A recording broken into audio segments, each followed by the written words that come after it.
সবাইকে আবারও স্বাগত আমাদের এমবি কোচিং ক্লাসে। আজকে আমরা যে রিসার্চ মেথড নেট সেটের ক্লাসে রিসার্চ মেথড পড়ছিলাম, সেই রিসার্চ মেথডের আজকে আমাদের ডে 2 ক্লাস। এবং এই ক্লাসে আমাদের যে বাকি বিষয়টা স্ট্যাটিস্টিক্স এর যে পার্টটা পড়ে আছে, এই যে normal probability curve, grading scale, statistical process, এর importance, application of parametric non parametric statistical technique, computer application, statistical package, SPSS, email, search engine, and Microsoft Office. And last, preparation of research proposal, report, abstract, paper, publication, and paper presentation.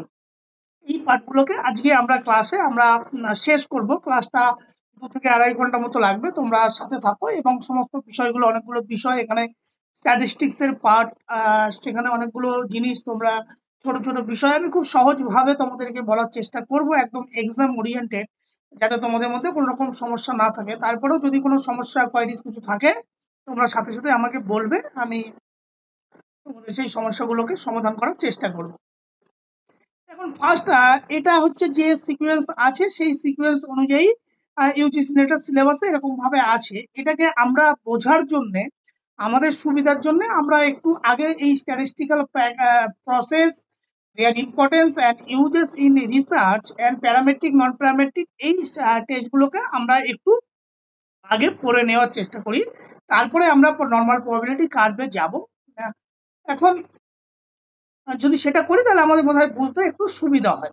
এখন first, statistical process and their importance and use in research. Simple এই পার্টটাকে আমাদেরকে আগে ভালো করে বোঝা দরকার। এখন এই পার্টটাকে বুঝতে গেলে আমাদেরকে সবার আগে জানতে হবে হোয়াট ইজ স্ট্যাটিস্টিক্স। স্ট্যাটিস্টিক্সটা কি? এখন সিম্পল জিনিস, স্ট্যাটিস্টিক্স হচ্ছে, এই যে এখানে দেখো লেখা আছে statistics the branch of mathematics. এই যে আমরা যে ম্যাথামেটিক্স এর ছোটবেলায় যখন আমরা ত্রিকোণমিতি, algebra, geometry, number system, calculus এগুলোকে করতাম, ঠিক এরকমই আর একটা পার্ট হচ্ছে স্ট্যাটিস্টিক্স, যেটা কি করে, যেটা involve the collection, analysis, interpretation, presentation and organisation of data. এটা মিনস এই যে আমরা গবেষণা করতে গেলে আমরা কি করি, স্যাম্পল থেকে আমরা কিছু ইনফরমেশন কালেক্ট করি, সেই ইনফরমেশন গুলোকে সঠিকভাবে সেগুলোকে কালেক্ট করা, করে সেটাগুলো সিকোয়েন্স অনুযায়ী সেটাকে সাজানো, গ্রুপ ওয়াইজ সেটাকে ভাগ করা, বা সেটাকে বিভিন্ন চার্ট বা ডায়াগ্রামে সেটাকে প্রেজেন্টেশন করা, এবং ফাইনালি সেটাকে ইন্টারপ্রিটেশন করে একটা রেজাল্ট ফাইন্ড আউট করার চেষ্টা। এই গোটা কাজটাকে কে করবে? এই গোটা কাজটা করবে স্ট্যাটিস্টিক্স। সিম্পলি আমরা যদি স্ট্যাটিস্টিক্স একটু মিনিং কে দেখার চেষ্টা করি, কি করছে দেখো, statistical process are the scientific method. Very good. কেন সাইন্টিফিক মেথড? কারণ সেখানে কতগুলো সিস্টেমেটিক প্রসেস তোমাকে যে ডেটা কালেকশন থেকে শুরু করে ডেটা সেটাকে অ্যানালাইজ এবং ফাইনালি সেখান থেকে একটা রেজাল্ট বা কনক্লুশন পর্যন্ত তোমাকে একটা নির্দিষ্ট পদ্ধতি বেস করে তোমাকে সেটাকে করতে সাহায্য করবে। কি করবে? Use to collect, organise, analyse and interpret of data in order to draw valid conclusion. এই যে আমরা রিসার্চ শুরু করছি মানে কি, কোনো একটা প্রবলেমকে সমাধান করার, তাহলে সেই প্রবলেমকে সমাধান করতে গেলে আমাদের কি ইনফরমেশন কালেক্ট করছি, সেই ইনফরমেশন গুলো কালেক্ট করার পর সেই ইনফরমেশন গুলোকে যখন আমরা একটা কনক্লুশন ড্র করব এবং একটা ডিসিশন আমরা নিতে সাহায্য করব, বা আমরা হাইপোথিসিস টেস্ট করব, তাহলে এই যে স্ট্যাটিস্টিক্যাল টেকনিক বা স্ট্যাটিস্টিক্যাল মেথড আমরা ইউজ যদি না করি, তাহলে সেই কাজটা করতে পারবো না। এখন স্ট্যাটিস্টিক্যাল কি করবো, ওই লার্জ নাম্বার অফ স্যাম্পল ডেটাকে আমাকে এক জায়গায় সুন্দরভাবে সেটাকে ইন্টারপ্রিট করে একটা মিনিংফুল একটা কনক্লুশন ড্র করতে সাহায্য করবে। এটাই হচ্ছে মূল স্ট্যাটিস্টিক্স। এর প্রসেসের মধ্যে কি কি আছে, মেন স্ট্যাটিস্টিক্যাল প্রসেস কি কি কাজ করে আমাদের স্ট্যাটিস্টিক্স, মূলত কি করে, ডেটা কালেকশন করে। ইয়েস, এই যে আমরা যে র ডেটাগুলো স্যাম্পল থেকে কালেক্ট করি, সেগুলো কি হয় বিভিন্ন কিসের মাধ্যমে কালেক্ট করি, হয়তো আইদার কোনো টেস্ট, না হলে কোনো অবজারভেশন করি, না হলে কোনো ইন্টারভিউ, না হলে কোনো কোশ্চেনিয়ার নিই, সেখানে কি ভ্যারাইটিস টাইপস অফ র ডেটা আমরা কালেক্ট করি। এখন ওই ডেটাগুলোকে তার যে কাজের উদ্দেশ্য অনুযায়ী, সেই অনুযায়ী কি করে, সেই ডেটাগুলোকে আমাদের বিভিন্ন ভাবে সেটাকে ভাগ করতে সাহায্য করে, সেই ইনফরমেশন গুলোকে এক জায়গায় গচ্ছিত করে রাখতে সাহায্য করে। এবং যখন ডেটা কালেকশন হয়ে গেল, তারপরে কি করে, ডেটা ক্লাসিফিকেশন। এবার এই যে ধরো যে ডেটাগুলো আমরা যে র ডেটাগুলো আনলাম, সেগুলো যে আমার কাজের অবজেক্টিভ, যে একটা গ্রুপের ডেটা, যে দুটো গ্রুপের মধ্যে কম্পিটিশন বা তিনটে গ্রুপের মধ্যে কম্পিটিশন বা ছেলে মেয়েদের মধ্যে কম্পিটিশন, তাহলে র ডেটাগুলো কি করে তার কাজের যে পদ্ধতি বা কাজের যে ক্যাটাগরি, সেই ক্যাটাগরি ওয়াইজ সেটাকে ক্লাসিফিকেশন করতে সাহায্য করে। আর কি করবে data tabulation and presentation. Yes, এই ডেটাগুলো কি করে বিভিন্ন টেবিল, বিভিন্ন গ্রাফস, বিভিন্ন চার্ট, সেগুলো কি করবে সুন্দরভাবে একটা লার্জ স্যাম্পল অফ ডেটা আমরা কি করি সেটাকে প্রেজেন্টেশন করার জন্য সুন্দর করে একটা চার্ট তৈরি করি, একটা ডায়াগ্রাম তৈরি করি। তাহলে কি হচ্ছে লার্জ স্যাম্পল অফ ডেটাকে খুব সুন্দরভাবে একটা চার্ট বা ডায়াগ্রাম বা একটা টেবিল ফর্মে সেটাকে রিপ্রেজেন্ট করতে সাহায্য করে। এটা কি করবে স্ট্যাটিস্টিক্স করবে। আর কি আছে ডেটা অ্যানালিসিস। ইয়েস, এই যে আমরা রিসার্চ করছি, ইনফরমেশন গুলো কালেক্ট করেছি, এগুলোকে যতই আমি সাজাই গোছাই, ফাইনালি তো আমাদের এটাকে তো অ্যানালিসিস করতে হবে। এই অ্যানালিসিস করতে গেলে আমরা বিভিন্ন প্রকার স্ট্যাটিস্টিক্যাল টেস্ট করতে হবে। সেই টেস্টগুলো কি কি আমরা টি টেস্ট করতে পারি, অ্যানোভা করতে পারি, জেড টেস্ট করতে পারি, এফডি করতে পারি, ডেসক্রিপটিভ স্ট্যাটিস্টিক্স করতে পারি, সেখানে মিন, এসডি, স্ট্যান্ডার্ড ডেভিয়েশন এগুলোকে আমাদের বের করতে হবে। কোরিলেশন করতে পারি, মাল্টিপল রিগ্রেশন করতে পারি। তাহলে এই সমস্ত অ্যানালিসিস, এই সমস্ত যে ডেটাগুলোকে যে আমি ক্যালকুলেশন করব, সেই ক্যালকুলেশন করতে আমাকে কে সাহায্য করবে স্ট্যাটিস্টিক্স। এবং ফার্দার যখন ক্যালকুলেশন হয়ে যাবে ফাইনালি সেখান থেকে যখন একটা আউটপুট পাবো, একটা সমস্ত ধরো 100টা স্যাম্পল, 100টা স্যাম্পলের ডেটাকে ক্যালকুলেশন করে আমি একটা ভ্যালু পাবো। মানে টি টেস্ট হলে টি ভ্যালু, অ্যানোভা হলে এফ ভ্যালু, কোরিলেশন হলে আর ভ্যালু, সেই ভ্যালু পাবো। ওই ভ্যালুর এগেনস্টে আমরা কি করব, আমরা সাইন্টিফিক্যালি আমরা যুক্তি দিয়ে সেটাকে বিশ্লেষণ করব বা একটা ডিসিশন নিতে বা সেই ডেটাগুলোকে ইন্টারপ্রিটেশন করতে সাহায্য করব। যে হ্যাঁ, এই যে এই বিপিএর ছেলে মেয়েদের হাইট এভারেজলি 100 থেকে 110 সেন্টিমিটারের মধ্যে। এই যে বিপিএড তো ছেলে মেয়েদের হাইট, সেখানে আমি কি করবো, এক ধরো আমি 500টা স্যাম্পল কালেক্ট করবো, তাহলে 500টা স্যাম্পলকে দেখে আমি 500টা কনক্লুশন ড্র করবো না, সিঙ্গেল একটা কনক্লুশন ড্র করবো। সেই সিঙ্গেল ইনফরমেশন বা ক্যালকুলেশন করতে আমাকে সাহায্য করবে কে স্ট্যাটিস্টিক্স। এখন এর ইম্পর্টেন্স কি দেখো, অলরেডি স্ট্যাটিস্টিক্স বিভিন্ন কাজগুলো করে গেছে, সেখান থেকে আমরা সেই তার ইম্পর্টেন্স গুলো অলরেডি আমরা জানি যে রিসার্চ স্ট্যাটিস্টিক্স কিভাবে আমাদের কাজে লাগছে। তারপরেও আমি সেগুলোকে একটা ছোট্ট জায়গায় করেছি যে অবজেক্টিভ ইন রিসার্চ। অবজেক্টিভ মানে কি, এই যে আমরা যে গবেষণাটাকে করছি সেই গবেষণাকে কি করবো, গবেষণাটা যাতে একটা যুক্তিসম্মত এবং তথ্যর উপর বেস করে হয়। বারবার বলি না আমরা যে সায়েন্টিফিক এভিডেন্স বেসড লার্নিং, তাহলে এই যে যে আমি যে ইনফরমেশন গুলো কালেক্ট করবো, সেই ইনফরমেশন গুলো কি করবো, সেই ডেটা গুলোকে আমরা ক্যালকুলেশন করব, করে আমার রিসার্চের যে অবজেক্টিভ সেই অবজেক্টিভকে ফুলফিল করবো। তাহলে সেক্ষেত্রে পার্সোনাল ওপিনিয়ন বা পার্সোনাল বায়াসের কোনো জায়গা থাকছে না।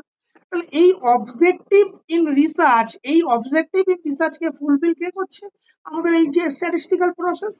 স্ট্যাটিস্টিক্যাল প্রসেসের মাধ্যমে আমি ইনফরমেশন গুলোকে ইন্টারপ্রিট করে একটা কনক্লুশন করা হচ্ছে। কনক্লুশন মিন্স ওই যে আমি যে অবজেক্টিভ শুরুতে যেটা লিখেছিলাম, যে আমি লিখেছিলাম ধরো ছেলেদের তুলনায় মেয়েরা ভালো, তাহলে আমি রেজাল্ট যতক্ষণ না ইন্টারপ্রিটেশন করবো, ফাইনালি কি আমি বলতে পারবো ছেলেদের তুলনায় মেয়েরা ভালো? কখনোই বলতে পারবো না। আর কি করছে অর্গানাইজেশন অফ ডেটা। ইয়েস, আমাদের বিপুল সংখ্যক লার্জ নাম্বার অফ স্যাম্পল, কেউ ধরো 5,000 10,000 নিয়ে কোনো ডেটা নিয়ে কালেক্ট করছে, সার্ভে টাইপ অফ কাজ। সেই ডেটাগুলোকে কি করবে, র ডেটাগুলোকে সুন্দরভাবে সিস্টেমেটিক্যালি সেগুলোকে অ্যারেঞ্জ করতে সাহায্য করে। আর কি করে simplification of complex data. Yes, কারণ কমপ্লেক্স ডেটা ধরো এই যে ধরো 1000টা ডেটা, তুমি কি এখন 1000টাকে ডেটা রিসার্চে কি এখন ইনপুট করবে ওই নাম অনুযায়ী তার হাইট এই ওয়েট এরকম 1000টা লিখবে না, তুমি সেটাকে কি করবে, সেটা একটা দেখা গেলো সুন্দরভাবে গ্রাফ দেখা যাচ্ছে। তুমি যদি বলো একটা সিম্পল যদি উদাহরণ দিই তোমাদেরকে, ধরো প্রোগ্রেশন, ধরো যে বিপিএড থেকে এমপিএড এ যখন ছেলেমেয়েরা আপডেট হচ্ছে তাদের নলেজটা প্রোগ্রেশন হচ্ছে কি হচ্ছে না। তুমি এরকম করে 500টা স্যাম্পল নিলে বিভিন্ন কলেজে, এখন 500 জনকে তুমি ওইভাবে প্রেজেন্টেশন করবে, অমুক এখানে অমুক তমুক এখানে, তুমি কি করবে সেই ডেটাগুলোকে একটা গ্রাফিক্যালি প্রেজেন্টেশন করবে, একটা গ্রাফ বা চার্টের মাধ্যমে তুমি সেটা দেখাবে। তাহলে সুন্দরভাবে সেগুলোকে কি করছে, এই যে জটিল বিষয়গুলোকে, জটিল ডেটাগুলোকে সুন্দরভাবে তোমার কাছে সেটাকে উপস্থাপন করছে। Hypothesis testing. ইয়েস, কারণ আমরা যখন হাইপোথিসিস একটা অ্যাজাম্পশন নাল হাইপোথিসিস লিখছি, আমরা যখন স্ট্যাটিস্টিক্যাল ডেটা ইন্টারপ্রিটেশন করছি, ইন্টারপ্রিটেশন করার পরে আমরা দেখছি সেই স্ট্যাটিস্টিক্যাল নাল হাইপোথিসিসটা অ্যাকসেপ্ট করলো না ফেল টু রিজেক্ট, কি করছে নাল হাইপোথিসিসকে অ্যাকসেপ্ট করছে না রিজেক্ট করছে।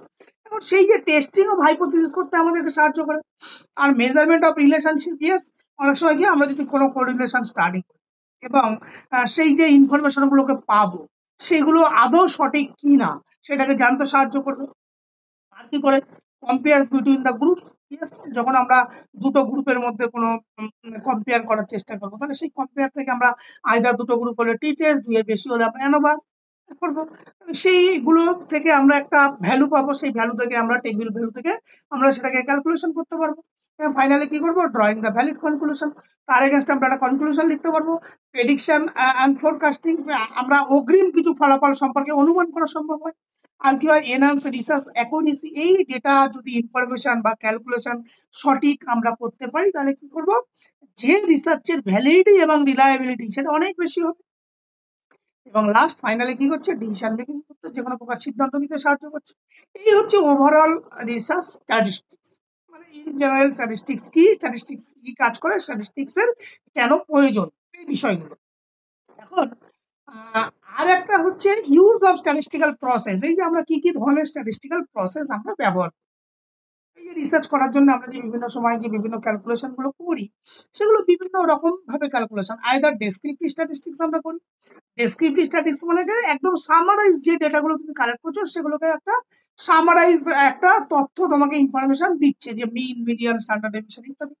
ইনফারেন্সিয়াল স্ট্যাটিস্টিক্স আমরা যখন করবো, যখন কোনো নমুনার জনসংখ্যার সাথে কোনো বিষয়ের সিদ্ধান্ত, তখন সেক্ষেত্রে ইনফারেন্সিয়াল স্ট্যাটিস্টিক্স।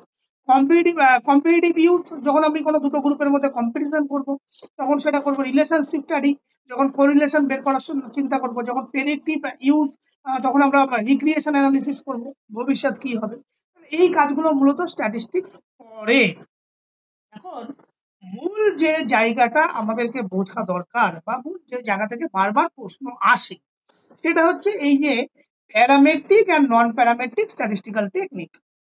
এখন এই যে বারবার বলছিলাম যে স্ট্যাটিস্টিক্স আর ডেটাটাকে বিভিন্ন প্রকার ক্যালকুলেশন করে, টি টেস্ট, এফ টেস্ট, অ্যানোভা। এখন তোমার গবেষণায় কোন ধরনের ক্যালকুলেশন হবে, সেটা ডিপেন্ড করছে কিন্তু এই প্যারামেট্রিক আর নন প্যারামেট্রিকের উপর। সেই কারণে এই প্যারামেট্রিক আর নন প্যারামেট্রিক টেস্টটাকে ভালো করে বোঝা দরকার, যে প্যারামেট্রিক আর নন প্যারামেট্রিক টেস্টটা কি। এখন এটা শুরু করার আগে একটা কথা তোমাদেরকে বলি, যে এই যে আমরা যা কিছু স্ট্যাটিস্টিক্যাল টেকনিক যা কিছু আমরা ইউজ করি না কেন, করে সেখান থেকে যখন একটা অ্যানালিসিস ফাউন্ড আউট করার চেষ্টা করব, মাথায় রাখবে এই সমস্ত প্রসেস কিন্তু ডিপেন্ড করছে, ব্রডলি ক্লাসিফাইড যদি আমরা করি, অলটা যত রকম ক্যালকুলেশন আছে সেগুলোকে যদি আমি একটু ব্রডলি ক্লাসিফাই করতে চাই, তাহলে দেখবো যে স্ট্যাটিস্টিক্স টেকনিক আর মেনলি টু টাইপস। সেগুলো কি কি, একটা হচ্ছে তো আমাদের এই যে প্যারামেট্রিক, আর একটা হচ্ছে এখানে কিছু কেটে গেছে, নন প্যারামেট্রিক মেথড। এই যে নেচার অফ ইনফরমেশন আমি কি এগেনস্টে করতে চাইছি। এখন এই যে প্যারামেট্রিক আর নন প্যারামেট্রিক বলতে আমরা কি বুঝবো, এইটাকে দেখো, যখন সিম্পলি যখন আমাদের ডেটা আমরা যখন ক্যালকুলেশন করব, করে যখন সেই ডেটাগুলোকে নর্মালি ডিস্ট্রিবিউট করার চেষ্টা, ডেটাগুলো যখন নর্মাল ডিস্ট্রিবিউট করলে সেই ডেটা যদি আমাদের এরকম একটা কার্ভ, নর্মাল ডিস্ট্রিবিউটেড কার্ভ আমাদের কাছে রিপ্রেজেন্ট করে, সেখানে নর্মাল ডিস্ট্রিবিউশন কার্ভ মানে একটা বেল, ঘন্টার মতো দেখতে। সেই ছবিটা কোথায় গেল,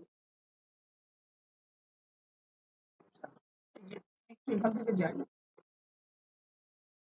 আমি দেখাচ্ছি, দাঁড়াও, তাহলে বলতে সুবিধা হবে।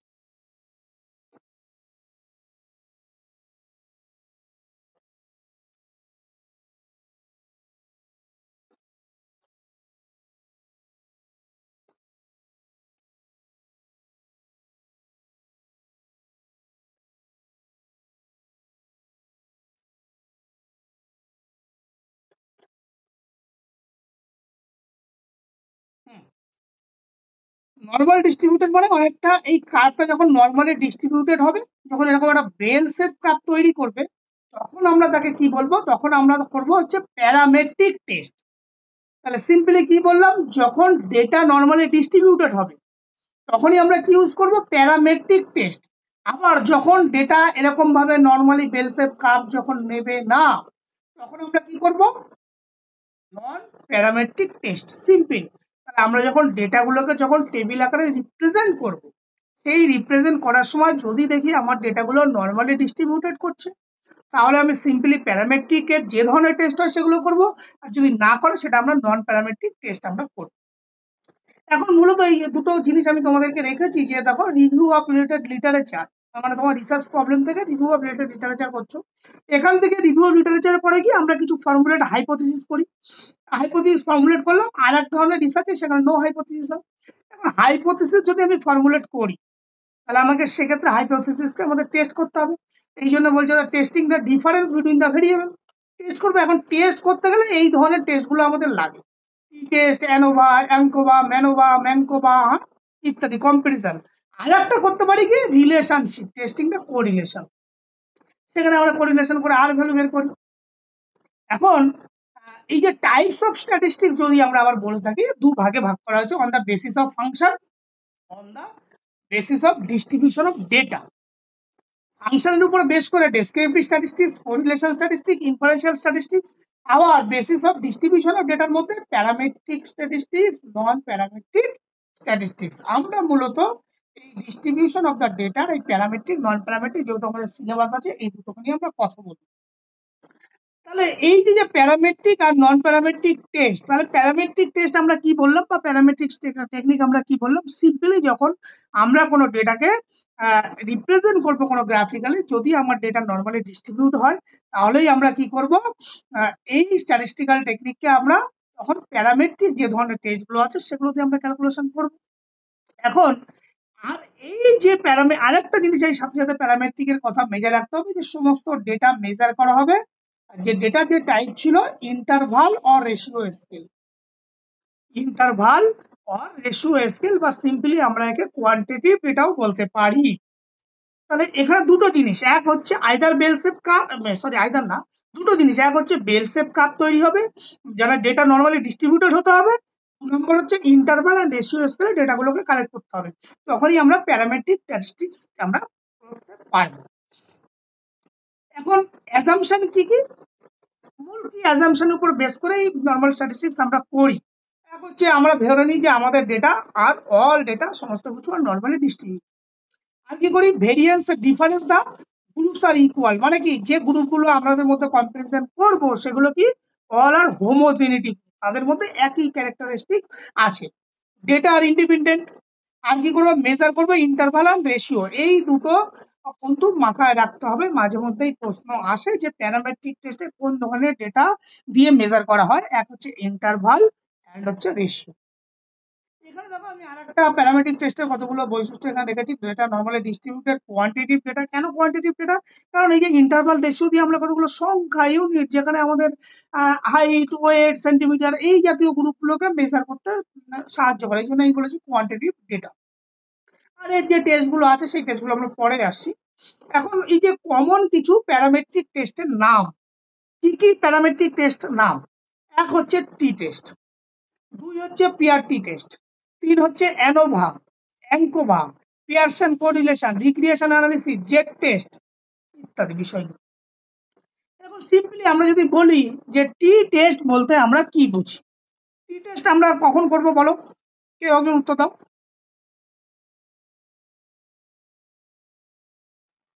বলো বলো। দুটোর মধ্যে যখন পার্থক্য দেখবো, দুটো গ্রুপের মধ্যে যখন পার্থক্য দেবো টি টেস্ট। তাহলে পিআর টি টেস্ট আমরা কখন করব,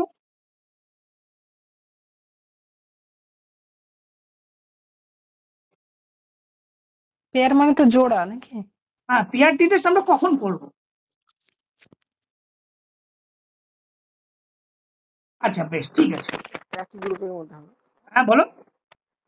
যখন একই গ্রুপের মানে একই গোষ্ঠীর মধ্যে ব্যাপারটা সংঘটিত যখন হবে। একই গোষ্ঠীর মধ্যে, যখন প্রি এবং পোস্ট, ধরো কোনো একটা ট্রেনিং দিলাম, ট্রেনিং দেওয়ার পর ট্রেনিং শুরুর আগে আমি একটা প্রি ডেটা নিলাম, আফটার ট্রেনিং এর পর একটা পোস্ট ডেটা নিলাম, মানে স্যাম্পেল একই স্যাম্পেলের উপর যখন দুবার টেস্ট করছি তখন আমরা পিআরটি টেস্ট। আর যখন দুটো ইন্ডিপেন্ডেন্ট গ্রুপ, দুটো আলাদা আলাদা গ্রুপের মধ্যে কোনো কম্পারিজন করার চেষ্টা করছি তখন হচ্ছে টি টেস্ট। তাহলে অ্যানোভা কখন করব, সিম্পল জিনিস, যেটা টি টেস্টে আমরা করতে সাহায্য করেছিল দুটো গ্রুপ। অ্যানোভা কি করব, যখন 2 এর অধিক কোনো গ্রুপ থাকবে, 2 এর বেশি তো 3টে হতে পারে, 4টে হতে পারে, 5টা হতে পারে, তখন আমরা অ্যানোভা করব। অ্যানোভা কথাটার ফুল ফর্ম কি, অ্যানালিসিস অফ ভেরিয়েন্স, এই 3টে গ্রুপের মধ্যে কতটা ভ্যারি করছে। তাহলে এইগুলো করার জন্য অ্যাঙ্কোভা কখন করব, ঠিক অ্যাঙ্কোভা মানে এই সি যে একটা এক্সট্রা হয়েছে এটাকে মনে রাখবে, সি ফর হচ্ছে কোভেরিয়েন্স, সি ফর কোভেরিয়েন্স, এই যে ধরো গ্রুপ তিনটেই, তার ভিতর এমন কোন ভেরিয়েবল, এমন কোন কোভেরিয়েন্স থাকবে যেটাকে এই কোভেরিয়েন্স এর জন্য আমরা কি করব, সেটাকে অ্যাঙ্কোবা করব। যদি তোমরা এগুলো নিয়ে যদি পরে আনুমানি অনেকটা বড় তার টাইপ, সেগুলো নিয়ে ক্লাস করলে পরে এক সময় করিয়ে দেবো। আর পিয়ারসন কোরিলেশন আমরা কখন করব, যখন আমরা কোনো কিছু রিলেশনশিপ খোঁজার চেষ্টা করব। সেই পিয়ারসন থেকে কি ভ্যালু বেরোয়, আর ভ্যালু, মাথায় রাখবে এগুলো প্রত্যেকটা টেস্টের। টি টেস্টে বেরোবে হচ্ছে আমাদের টি ভ্যালু, অ্যানোভাতে বেরোবে হচ্ছে আমাদের এফ ভ্যালু, আর কোরিলেশনে বেরোবে হচ্ছে আমাদের আর ভ্যালু। আর রিগ্রেশন অ্যানালিসিস কখন করব, যখন আমরা কোনো কিছুকে প্রেডিক্ট করতে চাইছি, এটার সাথে ওইটা ভবিষ্যতে কি হবে, তাতে ধরো একের সাথে আর একটা কিছু, যে আমি স্ট্রেন্থ আর এন্ডুরেন্স এই দুটো যদি আমরা একসাথে মিলে দিই দুটো ভেরিয়েবল ফ্যাক্টরকে, তাহলে কি আমাদের স্পিড বাড়বে? এই যখন আমরা এরকম কিছু প্রেডিক্ট করতে চাইবো, তখন আমরা রিগ্রেশন অ্যানালিসিস করব। জেড টেস্ট কখন করব, যখন লার্জ নাম্বার অফ স্যাম্পল থাকবে। যখন আমরা টি টেস্ট করতে পারবো না, তখন আমরা জেড টেস্ট করব, মোর দ্যান 30 স্যাম্পল হলে। তারপরে সুবিধা কি কি আছে, অনেক সুবিধা আছে। অ্যাডভান্টেজ কি, মোর পাওয়ারফুল অ্যান্ড অ্যাকুরেট। কেন মোর পাওয়ারফুল অ্যান্ড অ্যাকুরেট বলছে, কারণ আমরা জানি আমাদের এই ডেটাটাকে কি হচ্ছে, নর্মালি ডেটাটাকে ডিস্ট্রিবিউট হয়েছে। আমরা যদি এটাকে মাঝখান ধরে নিই, তাহলে এই মাঝখানের ডেটা, এদিকেও যে ডেটা আছে এদিকেও সেই ডেটা আছে। তার মানে কি মিন মিডিয়ান মোড সমস্ত কিছু মাঝখানে বরাবর করছে। তার মানে কি ডেটা ইকুয়ালি ডিস্ট্রিবিউট হয়েছে, ওই জন্য তো নর্মাল ডিস্ট্রিবিউটেড কার্ভ হয়েছে। সেই জন্য আমরা একে বলবো যে এটা অনেক অন্য অন্য টেস্টের ক্ষেত্রে প্যারামেট্রিকটা অনেক powerful and accurate. Allow the predict and estimation, এই যে পপুলেশন যেহেতু ইকুয়ালি ডিস্ট্রিবিউট হচ্ছে, তাহলে সঠিকভাবে প্রেডিক্ট করতে সাহায্য করবে। আর কি করবে, ওয়েল করবে, আর সব কি করবে, কোয়ান্টিটিভ মানে নিউমেরিক্যাল ডেটা, এগুলোকে আমাদের কালেক্ট করতে সাহায্য করছে। এই একটা সুবিধা আছে। এখন এর কিছু সীমাবদ্ধতাও আছে। সীমাবদ্ধতা কি, অনেক সময় sensitive two violation of assumption, এই যে আমি যে নর্মালি ডিস্ট্রিবিউটর ধরে নিচ্ছি, অনেক সময় এটা ভায়োলেট করে। আবার আর কোন ক্ষেত্রে সীমাবদ্ধ করা, যখন আমরা কোনো স্মল স্যাম্পল সাইজের উপরে করব। যে আবার যদি আমরা কখনো অর্ডিনাল বা নমিনাল এই স্কেল দিয়ে কোনো ডেটা কালেক্ট করে থাকি, সেক্ষেত্রে এই প্যারামেট্রিক টেস্ট আমরা করতে পারবো না। এবার যদি আসি আমরা নন প্যারামেট্রিক টেস্ট আমরা কখন বলবো, সিম্পল, যখন আমাদের এই ডেটা ডিস্ট্রিবিউশন যখন আমরা করব does not follow the normal distribution, যখন ডেটাকে এরকম ভাবে নর্মালি ডিস্ট্রিবিউটেড হবে না, তখন আমরা তাকে কি করব, নন প্যারামেট্রিক টেস্ট করব, এবং সমস্ত ডেটা কালেক্ট হবে কি nominal and ordinal scale. Clear? Sir nominal আর অর্ডিনাল ডাটাটা কি একটু বলে দিন। বলবো সব বলবো, রেখে দিব আমাদের সিম্পল, এখন ওটা বলে যাও, সব বলবো। নমিনাল এন্ড অর্ডিনাল স্কেল দিয়ে যখন আমি ডেটাকে মেজার করব, তখন আমরা কি করব, নন প্যারামেট্রিক টেস্ট। তাহলে এই নন প্যারামেট্রিক টেস্টের যে যে কাজগুলো আমরা করছিলাম, যে যে টেস্টগুলো আমরা করেছিলাম, এখানে কিন্তু সেই টেস্টের নামগুলো চেঞ্জ হয়ে যাবে, সমস্ত টেস্টগুলো আলাদা, সেগুলোকে আমরা বলবো। তার আগে দেখো অ্যাজাম্পশন কি অনুমান করি, ধরে নিই যে data are not normally distributed, এবং সেই ডেটাগুলো কি হচ্ছে, মূলত মেবি সেটাকে র্যাঙ্ক, অর্ডার এবং ক্যাটাগরি, এই যে যে এই যে যে নমিনাল ডেটা, যে স্কেলের কথা বলছিলাম, নমিনাল এন্ড অর্ডিনাল, এরা মূলত কি ধরনের ডেটা কালেক্ট করে, বিভিন্ন প্রকার ক্যাটাগরিক্যাল ডেটা কালেক্ট করে, বিভিন্ন প্রকার অর্ডার ডেটা কালেক্ট করে, বিভিন্ন প্রকার র্যাঙ্ক ডেটা কালেক্ট করে। ক্লিয়ার? এরা কিন্তু সরাসরি কোনো নিউমেরিক্যাল ডেটা কালেক্ট করছে না। যে তোমাকে বলা হলো যে তুমি একটা র্যাঙ্ক করো, যে তোমার এই যে আমাদের এখানে ক্লাসগুলো ডে বাই ডে, ধরো তুমি 4টে ক্লাস হলো, এই নেট সেটে যে 4টে ক্লাস হয়েছে, এই 4টে ক্লাসকে যদি তোমাদের প্রত্যেকটা ক্লাসকে যদি র্যাঙ্ক করা হয়, কোন ক্লাসটাকে বেটার, সেই ক্লাস থেকে 1 2 3 4 5 আর সেরকম যদি র্যাঙ্ক করা হয়, এই যে র্যাঙ্ক ডেটা বা অর্ডার এরকম যখন তুমি করছো বা ক্যাটাগরিতে ভাগ করছো, এগুলো কি কোনো নিউমেরিক্যাল ডিজিট পাচ্ছ না। এই জন্য এটাকে অনেক সময় বলা হয় কি কোয়ালিটেটিভ, আগেরটা কি ছিল কোয়ান্টিটিভ, এটাকে বলা হয় কি কোয়ালিটেটিভ ডেটা। আর কি করছে, can be used for small sample, অনেক সময় স্মল স্যাম্পল সাইজের উপরে করা হয়। আর ফোকাস কি করবে, মিডিয়ানের উপর মেনলি বা র্যাঙ্ক অর্ডারের উপর মেনলি ফোকাস করে।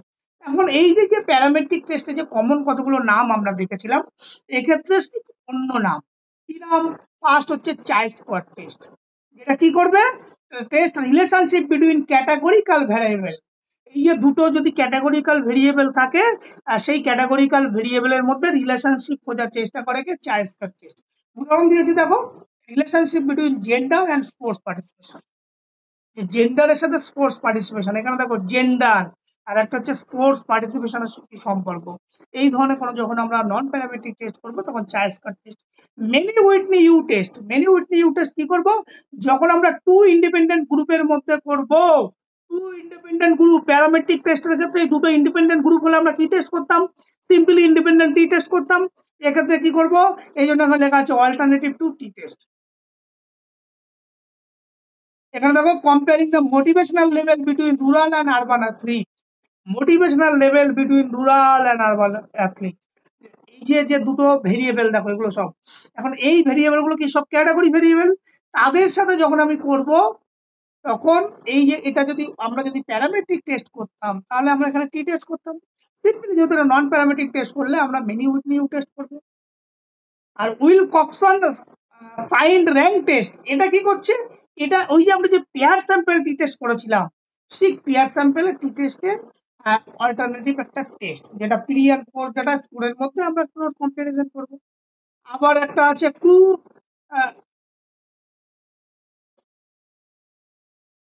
ক্রুস্কাল উইলস টেস্ট, যেটা কি করবো অ্যানোভার অল্টারনেটিভ টেস্ট আমরা এটাকে বলতে পারি। যে অ্যানোভা যখন তিনটে গ্রুপের মধ্যে যখন কোনো কম্পারিজন করবো তখন নন প্যারামেট্রিক টেস্টে এটাকে মূলত ইউজ করা হয়। স্পিয়ারম্যান র্যাঙ্ক কোরিলেশন, যখন আমরা কোরিলেশন করার চেষ্টা করব তখন আমরা কি করব, স্পিয়ারম্যান র্যাঙ্ক কোরিলেশন টেস্ট করব নন প্যারামেট্রিক টেস্টে। ফিডম্যান টেস্ট আমরা করব কি, ঠিক নন প্যারামেট্রিক টেস্টে যে অ্যানোভা করেছিলাম অ্যানোভার একটা অল্টারনেটিভ নাম। এখন এর সুবিধা কি আছে, সুবিধা হচ্ছে ডেটা নর্মালি যখন ডিস্ট্রিবিউট আমরা তখন সিম্পলি আমরা এই টেস্ট করতে পারবো। Suitable for small group of sample, আমরা খুব ছোট অল্প গ্রুপ অফ স্যাম্পলে যদি কোনো গবেষণা করি তখন এই ধরনের টেস্ট করতে পারবো। আর কি করবো, অর্ডিনাল অ্যান্ড ক্যাটাগরিক্যাল ডেটাগুলোকে আমরা সঠিকভাবে বিশ্লেষণ করতে পারবো। আর কি করবো, it less affected by outlier of skew data. কেন স্ক্যু বলছে, স্কিউনেস তোমরা জানো যখন ডেটা নর্মালি ডিস্ট্রিবিউটেড থেকে যখন একদিকে ঝুঁকে যায়, একদিকে ঝুঁকে যায়, যেটা যদি এরকম ভাবে যদি কোনো একটা কার্ভ হয় তৈরি হয় তখন কি হচ্ছে, ডেটাটাকে একদিকে টেল বড় হয়ে গেল, তাহলে একদিকে ঝুঁকে আছে, তাহলে সেইটাকে তখন আমরা বলবো স্কিউ ডেটা। তাহলে স্কিউ ডেটার ক্ষেত্রে আমরা কি করবো, এই নন প্যারামেট্রিক টেস্ট ইউজ করতে পারবো। লিমিটেশন কোথায়, লেস পাওয়ারফুল দেন প্যারামেট্রিক টেস্ট। কারণ কেন পাওয়ারফুল বলছে, কম পাওয়ারফুল, কারণ ডেটা যদি নর্মালি ডিস্ট্রিবিউটেড হয় তাহলে আমরা যে ক্যালকুলেশনের যে রেজাল্টটা অ্যাকুরেট যে রেজাল্টটা পাবো, এক্ষেত্রে সেই যেটা যেহেতু নর্মালি ডিস্ট্রিবিউটেড না, তাহলে আমাদের অ্যাকুরেট রেজাল্টটাকে আগের থেকে কম পাবো, সেই ক্ষেত্রে একে লেস পাওয়ারফুল বলছে। আর কি বলেছে, প্রোভাইড করবে less detail information about data. Yes, কারণ এখানে তো খুব স্মল ডেটা বা সেখানে ডেটা নর্মালি ডিস্ট্রিবিউটেড সঠিকভাবে নেই, সেই জন্য লেস ইনফরমেশন আমি এদেরকে প্রোভাইড করতে পারবো। আর can not estimated the population parameter. Yes, এরা কখনোই পপুলেশন প্যারামিটারের মিন এইচডি ভ্যালু নিয়ে এরা কাজ করে না। এখন যদি আমরা কম্পারিজন প্যারামেট্রিক আর নন প্যারামেট্রিক টেস্টের যাক এক ঝলক আমরা যদি দেখে নিই, ডেটা টাইপ প্যারামেট্রিকে তোমরা বলো প্যারামেট্রিক টেস্টে কোন ধরনের ডেটা আমরা ব্যবহার করি, তোমরা বলো, এটা দেখা লাগবে না, তোমরা বলো, পড়ানো তো হলো, কোন ধরনের ডেটা ব্যবহার করি, interval and ratio data. Interval ratio, তাকে আমরা কি ডেটা বলবো, কোয়ান্টিটিভ ডেটা। নন প্যারামেট্রিক টেস্টের ক্ষেত্রে কি হবে, নমিনাল, এটা কোয়ালিটেটিভ বা র্যাঙ্ক ডেটা হবে। Assumption of the distribution, assumption কি করবো, নর্মাল ডিস্ট্রিবিউশন কোন টেস্টের ক্ষেত্রে, প্যারামেট্রিক না non parametric, parametric.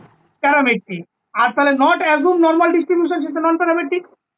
Population parameter, population parameter কাদের উপর বেস করে, প্যারামেট্রিক টেস্টের ক্ষেত্রে, আর নন প্যারামেট্রিকের ক্ষেত্রে পপুলেশন প্যারামিটার কোনো ম্যাটার করে না। আর হচ্ছে কি এক্সাম্পল কি কি আছে প্যারামেট্রিক টেস্টের ক্ষেত্রে, T test, Z test, ANOVA, ANCOVA, Pearson correlation, regression ইত্যাদি।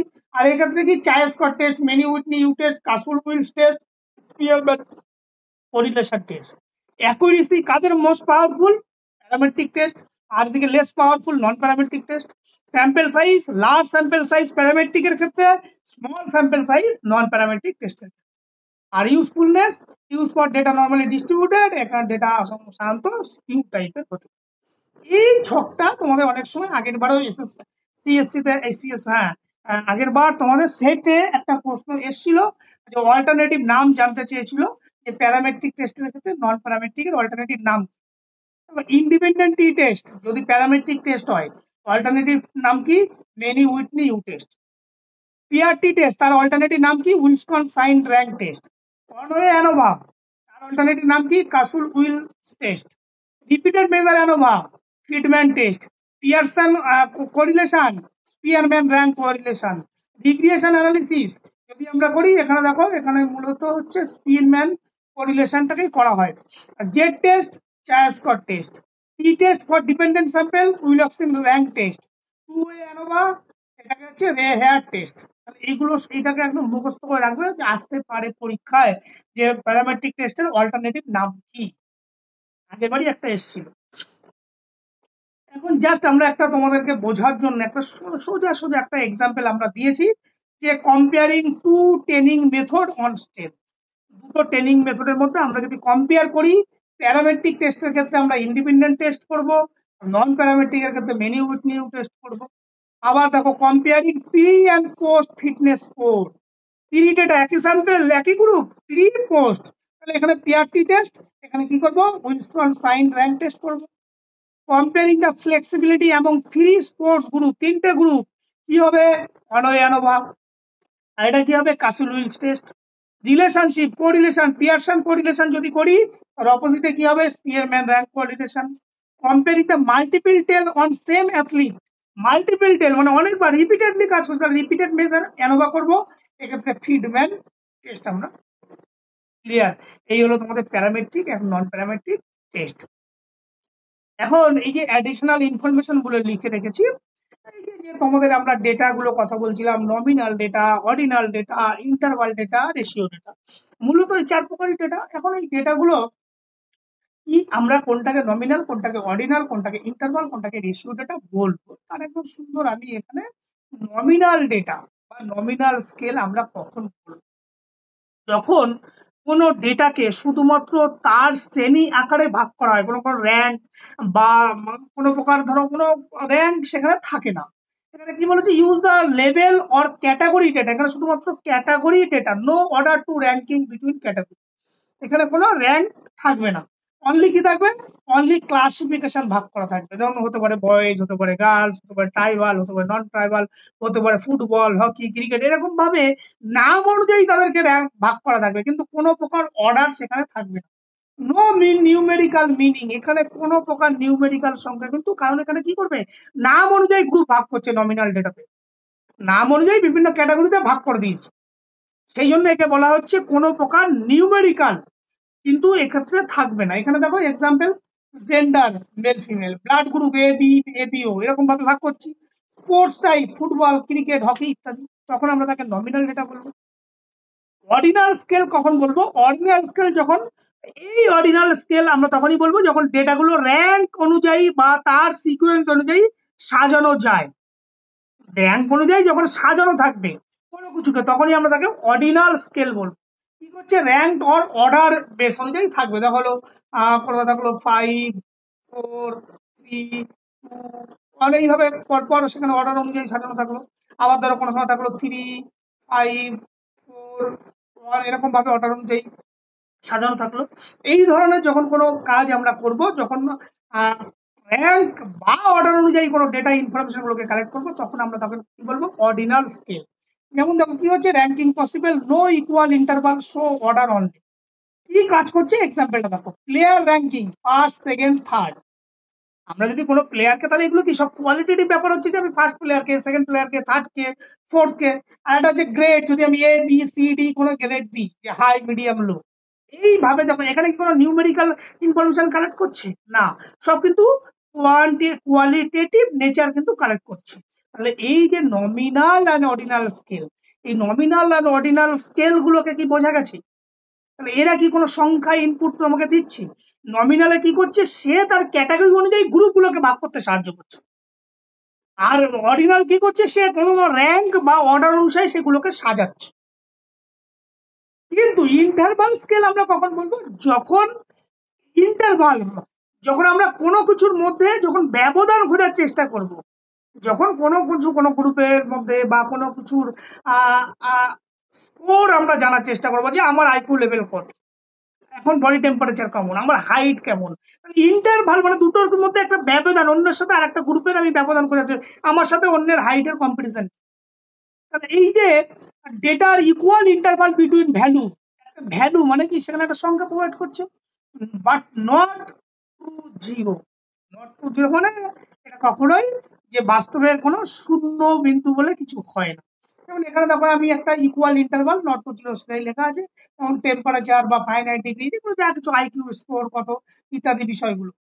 আবার রেশিও স্কেল আমরা কোনখানে বলবো, রেশিও যখন কোনো ইকুয়াল ইন্টারভাল আমরা যখন কিছু করব, ইকুয়াল ইন্টারভাল যেখানে থাকবে কতগুলো সিম্পল, মাথায় রাখো রেশিও স্কেল মানে আমাদেরকে এখানে মেজার করবে হচ্ছে কোয়ান্টিটেটিভ ইনফরমেশন, এই কোয়ান্টিটেটিভ ইনফরমেশন, যেখানে আমি কতগুলো সংখ্যা কতগুলো নিউমেরিক্যাল ডিজিট আমি পাবো, যে তুমি একটা জায়গায় 100 মিটার দৌড়ালে তুমি কত সেকেন্ড টাইম নিলে, তুমি একটা জাম্প করলে কত মিটার জাম্প করলে, সেটা হচ্ছে এই রেশিও স্কেল বা রেশিও ডেটা। এগুলো নিয়ে আরো কিছু বলা যায়, এগুলো তোমাদের যেহেতু যদি করতে হয় তাহলে অনেক কিছু বলার, সেখানে এক্সাম্পলটা ঢুকতে হবে, শুধু এইটুকু জেনে নাও ইন্টারভাল আর হচ্ছে রেশিও হচ্ছে ডেটা, এই দুটো মূলত আমাদেরকে কাজ করছে হচ্ছে নন প্যারামেট্রিক টেস্টের ক্ষেত্রে। এরা কেন প্যারামেট্রিক টেস্ট, এরা কোয়ান্টিটেটিভ ডেটা মেজার করছে। আর নমিনাল আর অর্ডিনাল ডেটা কি করছে, এরা হচ্ছে আমাদেরকে কোয়ালিটেটিভ ডেটা বা নেচার কালেক্ট করছে। এইটুকু শুধু মনে রাখো, আর কিচ্ছু দরকার নেই। আমি এখানে আরেকটা ছোট্ট ডিফারেন্স তোমাদেরকে বোঝার জন্য রেখে দিয়েছি, যে নেচার অফ ডেটা।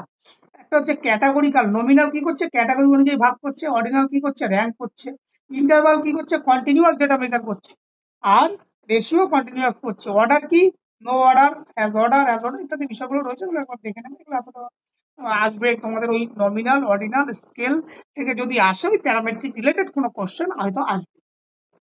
এখানে এক্সাম্পল দেওয়া আছে, এটা দরকার নেই, সিম্পল এই জায়গাটাকে মাথায় রাখো, নমিনাল আর ordinal, non parametric test, interval ratio, parametric, এটা মাথায় রাখলেই অনেকটা তোমার ক্লিয়ার। এখন নমিনাল অর্ডিনাল, এই যে নন প্যারামেট্রিক মানে এটা কি ধরনের স্ট্যাটিস্টিক্স করবে, মনে রাখবে কোয়ালিটেটিভ। আর এই যে ইন্টারভাল রেশিও এরা কি করবে কোয়ান্টিটেটিভ। এটা মাথায় রাখলেই কাজ হয়ে যাবে। এখন এই যে ইউনিটটা হলো, এখান থেকে আমরা কতগুলো এমসিকিউ একটু যদি দেখে নিই তাহলে বোধহয় তোমাদের যে বিষয়টা সেটা আরেকটু তোমাদের কাছে সহজ হয়ে যাবে।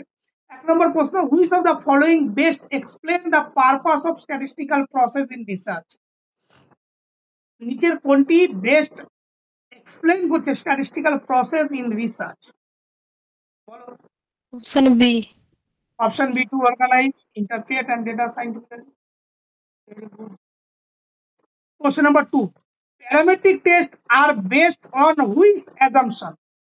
Parametric tests are based on which assumption? Option B. Ordinal. Option B. Data follow as a normal distribution. Very good. Question number 3.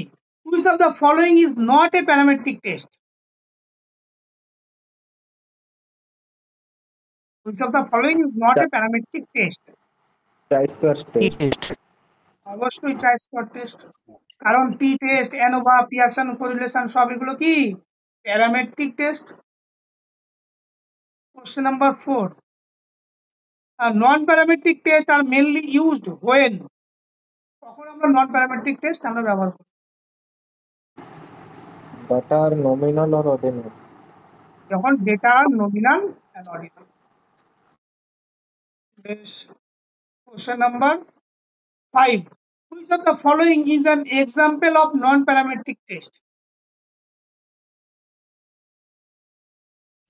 Option B. Castle-Wills test. Very good. আগেরবার কিন্তু সেটা একটা প্রশ্ন এসেছিল এখান থেকে, প্যারামেট্রিক নন প্যারামেট্রিক থেকে। The main importance of statistical process in research is to, main importance of statistical process. Option B. Option B, ensure objectivity and precision in result. Question number 7.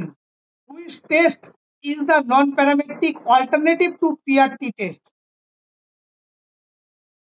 PRT test এর alternative non-parametric test এর নাম কি? Option B. Option B, Wolfram sign rank test. Question number 8. A researcher used ANOVA to compare 3 groups. Which type of test is it? Parametric. Parametric test. Parametric test. If the data are not normally distributed, which type of test should be used? Non-parametric. Non-parametric. The use of parametric and non-parametric technique in research helps. কি help করে? Option B. Option B, Hypothesis. Hypothesis testing করে and draw করে valid conclusion. এই হলো unit থেকে 10টা মতো প্রশ্ন। এরপরে আমরা চলে যাব যে আরেকটা যেটা পার্ট আছে আমাদের, computer application, statistical process, data analysis, SPSS, email search engine and Microsoft Office. বিষয়গুলোতে সংক্ষেপে তোমরা সবই জানো, তবু আরেকবার বলে আমরা বেরিয়ে যাবো। এখন দেখো, কম্পিউটার অ্যাপ্লিকেশন রিসার্চ, এইটা আমাদের বলতে আমরা কি বুঝি বা এর অর্থটাকে কি? কম্পিউটার অ্যাপ্লিকেশন মানে এই যে গবেষণায় আমরা করতে যে সমস্ত ডেটা বা ইনফরমেশন বা থিসিস বা রিপোর্ট যাই করি না কেন, সেই গবেষণার প্রত্যেকটা ধাপ, তথ্য থেকে শুরু করে যে ইনফরমেশন গুলো আমরা কালেক্ট করি, সেই ইনফরমেশন থেকে শুরু করে তার ফলাফল, তার রেজাল্ট, তারপর কিভাবে আমি থিসিসটাকে লিখবো, তার সমস্ত কিছু প্রস্তুতি করতে এই কম্পিউটার অ্যাপ্লিকেশন ছাড়া কিন্তু আমরা সেই কাজটাকে খুব দ্রুত এবং খুব সঠিক এবং খুব নির্ভুল ভাবে করা কিন্তু আমাদের কাছে সম্ভব নয়। তাই আমরা সিম্পলি যদি বলি যে কি করে, যে কম্পিউটার মূলত যেটা করে, যে using computer technology to perform and support various research activity is known as computer application research. তার মানে এই যে আমরা কম্পিউটার যে টেকনোলজি, তার সাহায্য নিয়ে আমরা খুব দ্রুত কোনো গবেষণার কাজ যে করা, যে খুব গবেষণার কাজটাকে খুব সহজ ভাবে উপস্থাপন করার যে প্রসেস, তাকেই আমরা কি বলবো, এই কম্পিউটার অ্যাপ্লিকেশন রিসার্চ। এর মূল আইডিয়া কি? Research planning and data management আর ডান ইউজিং কম্পিউটার। এই যে আমরা সঠিকভাবে আমাদের যে রিসার্চটাকে সেটাকে প্ল্যানিং করা এবং ডেটাগুলোকে সঠিকভাবে ম্যানেজ করার জন্য আমাদের কম্পিউটার অ্যাপ্লিকেশন গুলো দরকার। আর কি দরকার? ডেটা অ্যানালিসিস করার জন্য বিভিন্ন প্রকার যে সফটওয়্যার আছে সেগুলোকে ম্যানেজ করার জন্য আমার দরকার। কম্পিউটারে যদি আমরা না থাকে তাহলে আমরা এই যে বিভিন্ন ওয়ার্ড বলো, রেফারেন্স বলো, প্রেজেন্টেশন বলো, সেগুলোকে আমরা তৈরি করতে পারবো না, আমাদের মধ্যে অসুবিধার সম্মুখীন হবে। আর একটা কি হবে, ইন্টারনেট আর বিভিন্ন সার্চ ইঞ্জিন আমাদেরকে হেল্প করবে বিভিন্ন প্রকার রিলেটেড লিটারেচার গুলোকে কালেক্ট করা বা বিভিন্ন ইনফরমেশন ডেটা গুলো কালেক্ট করা। Email and cloud storage make করবে কমিউনিকেশন অ্যান্ড কোলাবোরেশন, কমিউনিকেশন করতে সাহায্য করবে ইমেলের মাধ্যমে। তারপরে ইম্পর্টেন্স কি আছে? অনেক ইম্পর্টেন্স আছে, আমরা জাস্ট কয়েকটাকে এখানে তোমাদের দিয়েছি। এক, ডেটা কালেকশন অ্যান্ড স্টোরেজ, তোমরা সবাই জানো তথ্যটাকে সঠিকভাবে কালেকশন করতে এবং সংগ্রহ করতে সাহায্য করে। ডেটা অ্যানালিসিস করতে সাহায্য করে, কারণ স্ট্যাটিস্টিক্যাল সফটওয়্যার আছে বিভিন্ন রকম, সেগুলোর মাধ্যমে করে। ডেটা ইন্টারপ্রিটেশন করতে সাহায্য করে। ফাইনালি একটা রিপোর্ট প্রিপারেশন করতে আমাদেরকে সাহায্য করে। লিটারেচার রিভিউ খোঁজার জন্য লাগে। এবং কমিউনিকেশন এন্ড কোলাবোরেশন, বিভিন্ন ইমেল বা গুগল মিটের মাধ্যমে কি হয়, বিভিন্ন জনের সাথে খুব সহজেই আমরা তাদের সাথে অন্য কারোর সাথে সেখানে মেল পাঠিয়ে, হ্যাঁ, আমরা বিভিন্ন কিছু কমিউনিকেশন করতে পারি। আর কি হচ্ছে, প্রেজেন্টেশন এন্ড রিসার্চ ফাইন্ডিং। আর কি হচ্ছে, accuracy and time efficiency, storage and retrieve data, আর সাপোর্ট করে মাল্টিডিসিপ্লিনারি রিসার্চ। সমস্ত কাজগুলোকে হচ্ছে কম্পিউটার অ্যাপ্লিকেশন কিন্তু এই কাজগুলো আমাদেরকে দ্রুত এবং নির্ভুলভাবে করতে সাহায্য করছে।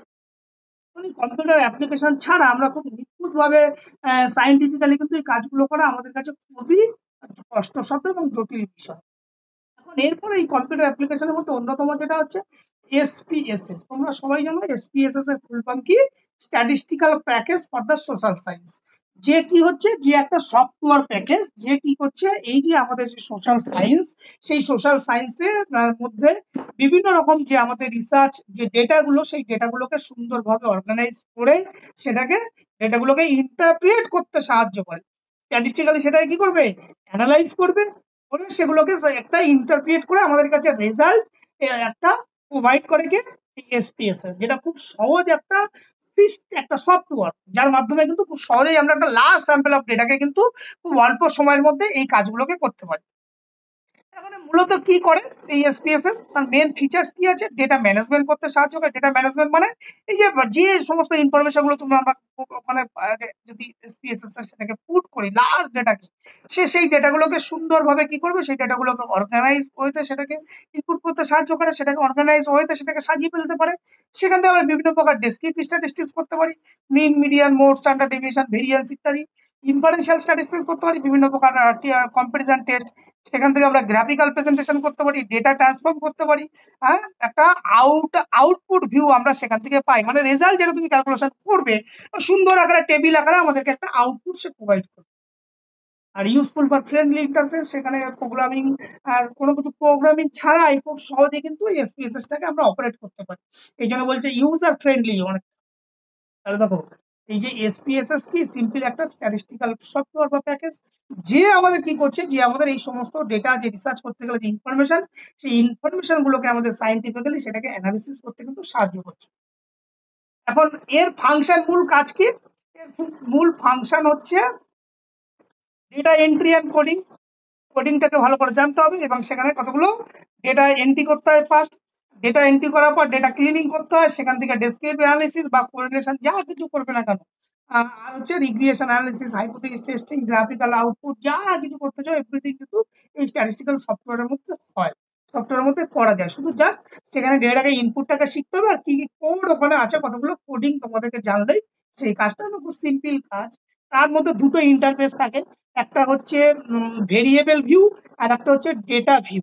ডেটা ভিউতে মূলত ডেটা যে ইনফরমেশন সেগুলোকে শো করে, আর ভেরিয়েবল ভিউতে কি কি ভেরিয়েবল, তার যে কোডিং সিস্টেমের কথা বলছিলাম, সেই ভেরিয়েবল পুটে গিয়ে সেখানে আমাকে ভেরিয়েবল গুলোকে নাম এবং তার যে ইনফরমেশন কি আমরা করতে যাচ্ছি সমস্তগুলোকে সেখানে পুট করতে হবে। আর হচ্ছে অ্যাডভান্টেজ কি, ইজি টু ইউজ, খুব সহজ ভাবেই কোনো প্রোগ্রামিং ছাড়াই এটাকে ব্যবহার করা সম্ভব হয়। সেভ টাইম, ইয়েস, একদম অল্প সময়ে জাস্ট ডেটাগুলো ইনপুট হলে একটা ক্লিকে তুমি যা যা করতে চাইছো সমস্ত ইনফরমেশন এক ক্লিকেই বেরিয়ে আসবে, যার ফলে কি অ্যাজ এ রিসার্চার তোমাদের একটা লার্জ স্যাম্পলের ডেটা তুমি কালেক্ট করছো, তাহলে সেই লার্জ স্যাম্পলের ডেটাগুলোকে যখন খুব সহজ অল্প সময়ের মধ্যে তুমি করে ফেলতে পারবে, এবং যদি তুমি হাতে করতে কতটা সময় লাগবে, 100টা ডেটাই যদি আমরা হাতে করি, জাস্ট ওই ইনফরমেশন গুলোকে টুপে ছোট্ট একটা ক্লিক ওখানে প্রোগ্রামিং করা যাবে, সে তোমাকে আউটপুটটা দিয়ে দেবে, অনেক টাইম সেভ হবে। অ্যাকুরেট রেজাল্ট, একদম নির্ভুল একদম তথ্য কিন্তু এসপিএসএস তোমাকে প্রোভাইড, যদি তুমি কোডিং ঠিকমতো প্রোভাইড দিতে পারো। সাপোর্ট করবে মাল্টিপল অ্যানালিসিস, ইয়েস, একই সাথে ডেসক্রিপটিভ, ইনফারেন্সিয়াল, গ্রাফিক্যাল প্রেজেন্টেশন যাই করি না কেন সমস্ত কিছু একসাথে কিন্তু আমাকে সেটা প্রোভাইড করতে সাহায্য করে। আর যে কম্প্যাটেবল মানে কি, এই যে যদি এক্সেল, ওয়ার্ড, পিডিএফ, এই সমস্ত পিডিএফ এর যে রেজাল্ট গুলোকে পাবো সেগুলো কিন্তু আমরা এই গুলোকে আমরা ওয়ার্ড হোক, এক্সেল হোক, পিডিএফ হোক, সেখানে সেই ফরম্যাটে কিন্তু আমরা সেখানে কনভার্ট করতে পারি। এই হলো তো মূলত এসপিএসএস। একটা এক্সাম্পল এখানে দেওয়া আছে, দেখো, suppose A researcher want to find out male female student differ from physical fitness, he can use SPSS to perform independent sample T test, করে একটা স্ট্যাটিস্টিক্যাল টেস্ট করবে, খুব সহজ জিনিস একটা। এরপর আসছে ধরো ইমেল, আমরা সবাই ব্যবহার করি, তোমাদের প্রত্যেকের আছে। এখন ইমেল কি কাজ করে, ইমেল হচ্ছে আমাদের এই যে অন্যের সাথে খুব সহজ একটা মাধ্যম, যে ইমেলের মাধ্যমে কি করি আমরা একের সাথে অপরের কোনো ডেটা শেয়ার করি বা কোনো ইনফরমেশন শেয়ার করি বা কিছু তথ্য আমরা আমরা সেখানে পাই। তাহলে এই যে ইমেল, যার মাধ্যমে কি হচ্ছে, ইমেল কি একটা মাধ্যম, যেখানে বলা হয় কি ইলেকট্রনিক মেল, যা ইমেলের ফুল ফর্ম, যেটা কি করছে কিছু পার্ট আমরা রিসিভ করি বা কিছু সেন্ড করি, মানে ইনফরমেশনকে এক্সচেঞ্জ করি, সেই হচ্ছে ইমেল।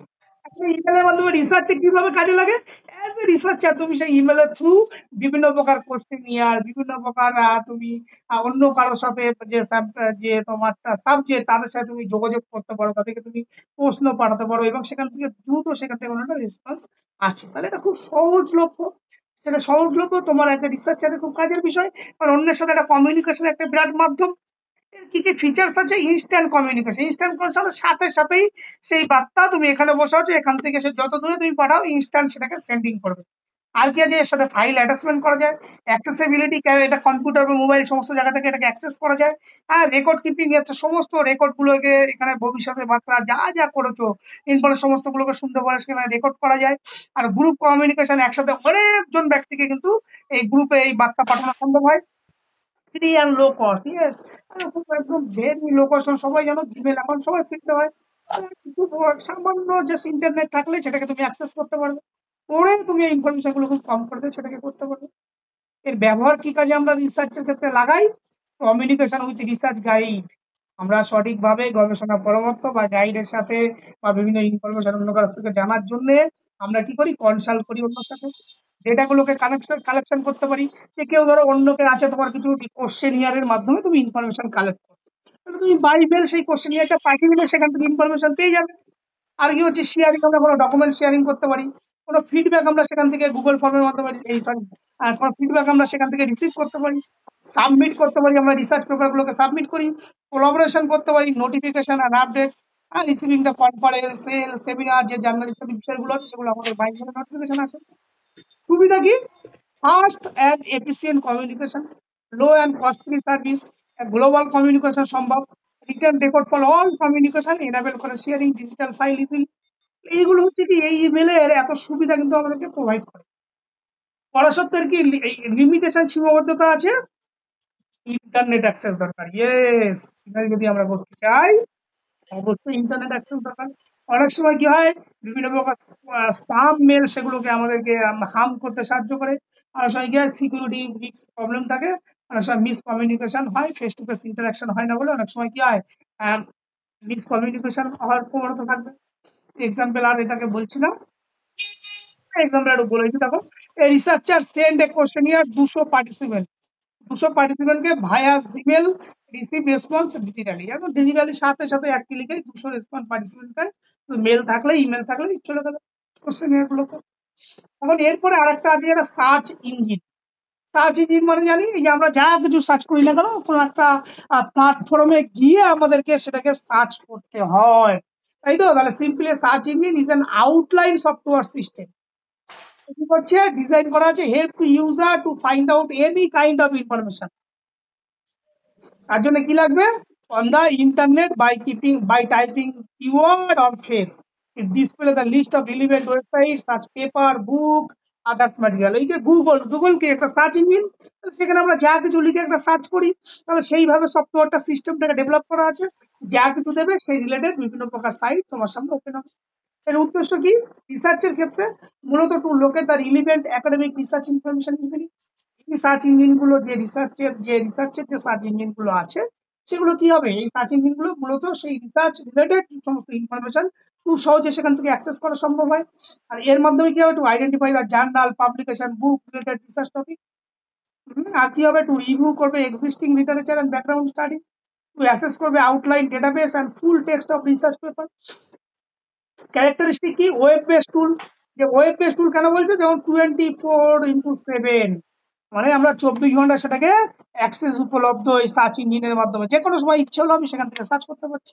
কি করবো, ইউজ কিবোর্ড থেকে আমরা করবো, প্রোভাইড করবো হাইপার লিঙ্ক বা রিলিভেন্ট ওয়েবসাইট পেপার, অফার করে ফিল্টার ইয়ার অথর সাবজেক্ট সমস্ত ইনফরমেশন গুলো কিন্তু এই সার্চ ইঞ্জিনের মাধ্যমে আমরা সেগুলোকে পাই।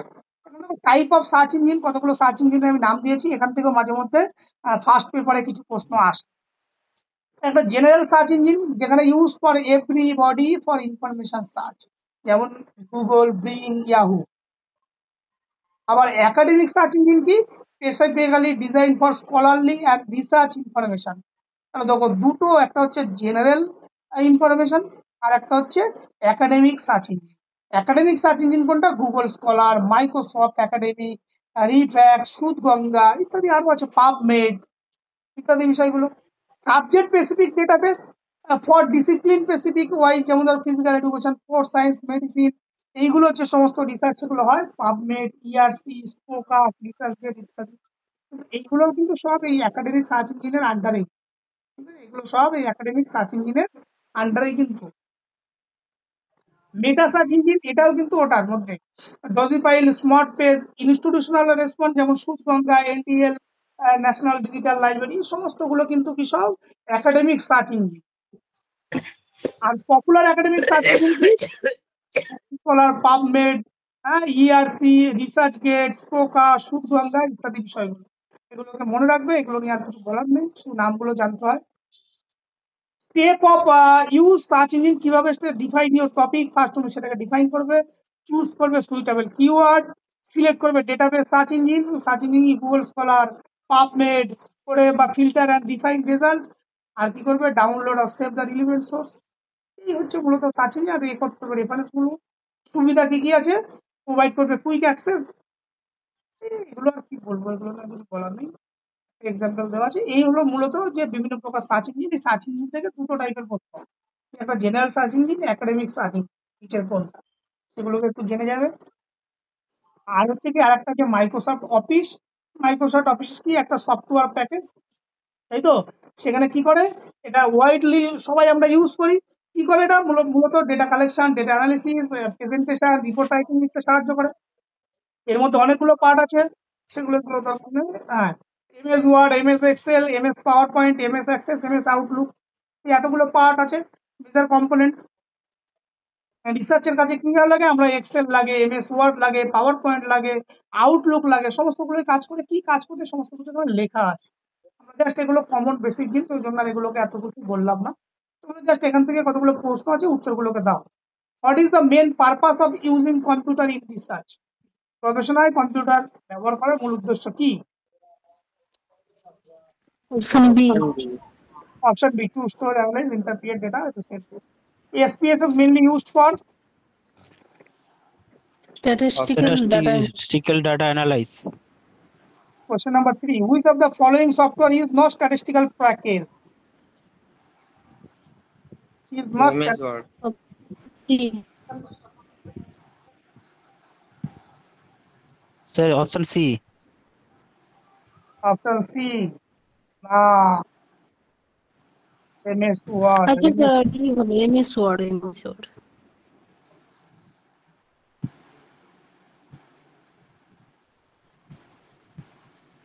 Which of the following is an example of search engine?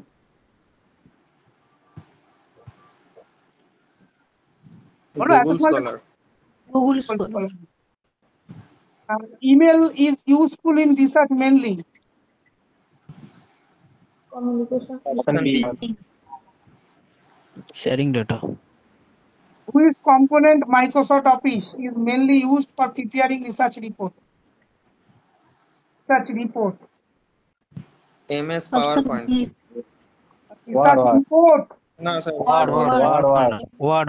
যাগুলোকে এখানে ছিল সব ওয়ার্ড, এক্সেল, সমস্ত কিছু বর্ণনা ছিল, ওগুলোকে তো বললাম না। আর যদি এখানে রিসার্চ রিপোর্ট না করে যদি পেপার প্রেজেন্টেশন থাকতো, তাহলে কি হতো?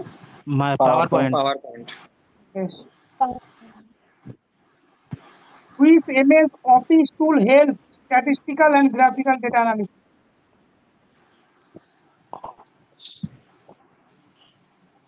Excel. MS Excel. অবশ্যই Excel. Option In B. SPSS, variable view window is used for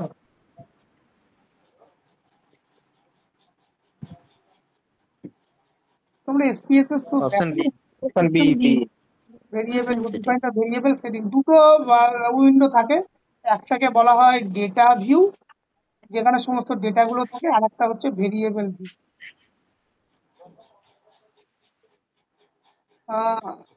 Which of the following is not an internet search engine? Outlook. Outlook. Outlook. Which software is most suitable for creating research presentation slide? PowerPoint. PowerPoint. বেশ, এইবার আমাদের আসবো আমরা আরেকটা topic, normal probability curve and grading scale.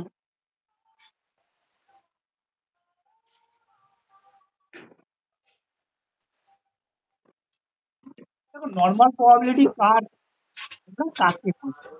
যখন আমাদের ডেটাগুলো normally distributed হবে, যখন নর্মালি ডিস্ট্রিবিউটেড হবে তখনই আমরা তাকে নর্মাল প্রবাবিলিটি কার্ভ আমরা বা এনপিসি নামে পরিচিত, যার আর একটা নাম আছে গৌসিয়ান কার্ভ বা is a bell shape curve আর সিমেট্রিক্যাল কার্ভ। ক্লিয়ার? যেটা কি করছে, that describe the distribution of continuous quantitative data. কারণ কোয়ান্টিটেটিভ ডেটাকেই তো আমরা নর্মালি ডিস্ট্রিবিউট করব। এখন নর্মাল প্রবাবিলিটি কার্ভ আমরা কখন বলো, এই যে দেখো দুটো মেরুদণ্ড, এ কি নর্মালি তার সোজা আছে মেরুদণ্ডটা? নেই তো, এটাও নেই, এটাও নেই। এখানে এই গাছটা দেখো আর এই গাছটাকে দেখো, এই গাছটা কি নর্মালি ডিস্ট্রিবিউট? এখানে যদি মাঝখানে আমরা একটা ইমাজিনারি লাইন ধরে নিই, দুদিকে কি ব্যালেন্স আছে? নেই, যে কোনো একদিকে ঝুঁকে আছে। তাহলে এই গাছটা হচ্ছে কি ইকুয়ালি ডিভাইডেড হয়েছে, এটা কি নট ইকুয়ালি ডিভাইডেড। তার মানে কি, এই যে আমরা যে নর্মাল প্রবাবিলিটি যে কার্ভ আছে, এই যে গ্রাফটা যদি আমরা আঁকি, এর কোনো মাঝখান ধরে নিই, তাহলে কি করবো, এই ডেটা নর্মালি এদিকে যদি 50% হয়, এদিকেও থাকবে 50%, ডেটা ইকুয়ালি ডিভাইডেড হলো, তখনই আমরা তাকে বলবো কি নর্মাল ডিস্ট্রিবিউশন কার্ভ। ঠিক আছে। এই কার্ভকে আর একটা কি নামে পরিচিত, গুডসিয়ান কার্ভ নামে। এটা দেখতে কেমন হবে, একটা বেল শেপ কার্ভের, বা একে সিমেট্রিক্যাল কার্ভ আমরা বলি। যেটা কাজ যেটা করে যে এই শুধু ক্যারেক্টারিস্টিকে বলি, এর কিছু ক্যারেক্টারিস্টিক্স আছে। ক্যারেক্টারিস্টিক কি, bell shape and symmetric. Bell shape curve মানে কি, অনেকটা এই যে তোমরা এই ছবিটাকে দেখো, অনেকটা এই কার্ভের এই মাথাটা দেখতে অনেকটা কি এরকম বেলের মতো, ঘুলটির মতো, এই জন্য একে বেল শেপ কার্ভ বলছি। ঠিক আছে। অ্যান্ড সিমেট্রিক্যাল, সিমেট্রিক্যাল মানে ঠিক এই ইমাজিনারি লাইন যদি আমরা দেখি, তার দিকে লেফট সাইড আর দিকে রাইট সাইড ইকুয়ালি কি হবে, ধীরে ধীরে ধীরে ধীরে কার্ভ কিন্তু দিকে চলে যাবে। কিন্তু কখনোই এই তার নিচের যে বেস লাইন, সেই বেস লাইনে কিন্তু কখনোই টাচ করবে না, মাথায় রাখবে। আর যেহেতু এটা ইকুয়ালি ডিস্ট্রিবিউশন হচ্ছে, সেই জন্য mean is equal to median is equal to mode, সমস্ত মিন মিডিয়ান মোড একই বিন্দুতে থাকবে। Clear, centre tendency. আর এই জন্য একে বলা হয় ইউনি মডেল কার্ভ। অ্যাজিওমেট্রিক, অ্যাজিওমেট্রিক মানে কি, এই যে যে দুপাশে দুটো যে লাইন, এই লাইন কখনোই এই নর্মাল বেস লাইনের সাথে কিন্তু টাচ হবে না। দুপাশে এই যদি মিডিল হয়, দুপাশে যে কার্ভের যে লাইন যাচ্ছে কখনোই কিন্তু নিচে বেস লাইনের সাথে টাচ হবে না, এই জন্য একে বলা হয় অ্যাজিওমেট্রিক, মাথায় রাখবে। আর কি করছে, রুল একটা দেখো, 68 থেকে 95, 97 রুল কি বলেছে, নর্মাল প্রবাবিলিটি কার্ভ যদি আমরা একটা এখানে আঁকি, একে যেখানে মিডিল যেখান থেকে আছে, এখানে মিন মিডিয়ান মোড আছে। এখন তার ওয়ান স্ট্যান্ডার্ড ডেভিয়েশন, বাম দিকে ওয়ান, ডান দিকে ওয়ান, বাদিকে মানে কি এই একটা স্ট্যান্ডার্ড ডেভিয়েশন, এদিকে একটা স্ট্যান্ডার্ড ডেভিয়েশন। এই একটা স্ট্যান্ডার্ড ডেভিয়েশনের মধ্যে মানে ভ্যারি করছে, স্ট্যান্ডার্ড ডেভিয়েশন মানে কি ভ্যারি করে, হ্যাঁ, পপুলেশন মিন থেকে কতটা ভ্যারি করছে, মিন ভ্যালু থেকে। এই ওয়ান স্ট্যান্ডার্ড ডেভিয়েশনের মধ্যে যে নর্মাল প্রবাবিলিটি কার্ভের মধ্যে টোটাল যে তোমার ডেটা থাকবে 68.26%। ক্লিয়ার। আবার যদি টু ডিস্ট্রিবিউশনের মধ্যে যাই, টু স্ট্যান্ডার্ড ডেভিয়েশন, আবার এদিকে যদি আমরা যাই, এই টু ডিস্ট্রিবিউশনের মধ্যে ডেটা থাকবে হচ্ছে 95.44%। আবার থ্রি ডিস্ট্রিবিউশনের মধ্যে যদি আমরা যাই, যদি বাড়ি, সেখানে ডেটা থাকবে আমাদের 99.72%। ক্লিয়ার, এগুলোকে একদম মুখস্থ করে ফেলো। ক্লিয়ার। আর কি হচ্ছে symmetry, symmetry means left and right, এটা যদি বাম দিকে বলা হয় লেফট, এদিকে রাইট, এই দুটো একদম ঠিক। যদি আমরা একটা মাঝখান বরাবর কোনো একটা কাগজকে যদি ধরো হাত এরকম আছে, এটা যদি এইভাবে আমরা জুড়াই, পুরো হাতের সাথে মিলে যাবে, সেটা বলা হচ্ছে সিমেট্রি। পুরো একদম মিরর ইমেজ, আয়নায় যদি আমি দেখি, আয়নার ইমেজের মতো যদি এটাকে মাঝ বরাবর আমি কেটে দিই, পুরো একদম সমান হবে, তখন আমরা তাকে নর্মাল প্রবাবিলিটি কার্ভ বলবো। তাহলে কতগুলো বৈশিষ্ট্য বললাম। এক, নর্মাল প্রবাবিলিটি কার্ভ হচ্ছে কি করছে, ভালো করে দেখো, bell shape curve, symmetrical, mean median mode আর ইকুয়াল, অ্যাজিওমেট্রিক। আর কি বলেছে রুলস, যেটা হচ্ছে 68 or standard deviation, two standard deviation, three standard deviation, আর হচ্ছে সিমেট্রিক্যাল। ক্লিয়ার, মনে থাকবে। কি কি কম্পোনেন্ট থাকে এখানে, মিন ভ্যালু থাকে, গড় মান, স্ট্যান্ডার্ড ডেভিয়েশন কতটাকে ভ্যারি করছে, আর জেড স্কোর থাকে, টেল বা লেস, এটা আমি টেল লেস পরে বলছি। ইম্পর্টেন্স আর নর্মাল পয়েন্ট, এখান থেকে কোনো প্রশ্ন আসে না সেটা। এই যে স্ট্যান্ডার্ড ডেভিয়েশনের যে পার্সেন্টেজ, যেটা আমি বারবার বলছি, এটাকে কিন্তু একদম মুখস্থ করে ফেলবে, মুখস্থ করে ফেলবে, কারণ এইখান থেকে কিন্তু প্রশ্ন আসে। অ্যাপ্লিকেশনের এই অ্যাপ্লিকেশন এখান থেকে প্রশ্ন আসে না। আর একটা আছে, এটা তোমাদের গ্রেডিং স্কেল। গ্রেডিং স্কেল মানে হচ্ছে কি, তোমরা সবাই জানো গ্রেডিং কি একটা পদ্ধতি, যেখানে স্কোরকে আমরা বিভিন্ন শ্রেণীতে সেটাকে ভাগ করি, এবং এটা শুধুমাত্র যে ক্লাস স্টুডেন্ট এমন নয়, এখানে ক্লাস স্টুডেন্ট থেকে শুরু করে পারফরমেন্স বা ফিটনেস সমস্ত স্থানে কিন্তু এই গ্রেডিং এর একটা, বা এই যে মান গ্রেডিং একটা দেওয়া হয়, সেটা তার লেভেলের উপর বেস করে। বিভিন্ন প্রকার গ্রেডিং দেওয়া হয়, কখনো লেটার গ্রেড, কখনো পার্সেন্টেজ, কখনো পয়েন্ট স্কেল, কখনো স্ট্যান্ডার্ড স্কেল, কখনো পার্সেন্টাইল র্যাঙ্ক, এরকম ভাবে কিন্তু তাকে গ্রেডিং দেওয়া হয়। কিছু ইম্পর্টেন্ট অনেক কিছু আছে, এগুলো থেকে প্রশ্ন সাধারণত আসে না। এখানে প্রশ্ন, আচ্ছা প্রশ্ন যেখান থেকে আসে সেটা একটুখানি বলি, যদিও তোমাদের মধ্যে নেই, কিন্তু ওই নর্মাল প্রবাবিলিটি কার্ভের সাথে সম্পর্কিত। একটা হচ্ছে স্কিউনেস আর একটা হচ্ছে কার্টোসিস। তোমরা নাম শুনেছ নিশ্চয়ই। স্কিউনেস আমরা কখন বলবো, স্কিউ কথাটার অর্থ হচ্ছে স্কিউ মানে একদিকে ঝুঁকে পড়েছে, একদিকে ঝোঁকা, আমাদের নর্মাল প্রবাবিলিটি কাজ কি? নর্মাল প্রবাবিলিটি কাজ হচ্ছে সিমেট্রিক্যাল হবে, দুদিকে ইকুয়াল 50-50। এখন যদি কখনো এই কার্ভ ডিস্ট্রিবিউশন যদি তার এই সিমেট্রিটাকে মেনটেন না করতে পারে, যদি সিমেট্রি মানে যদি একদিকে বেশি ঝুঁকে যায়, যদি কার্ভ এরকম একদিকে বেশি ঝুঁকে যায়, তাহলে কি হবে?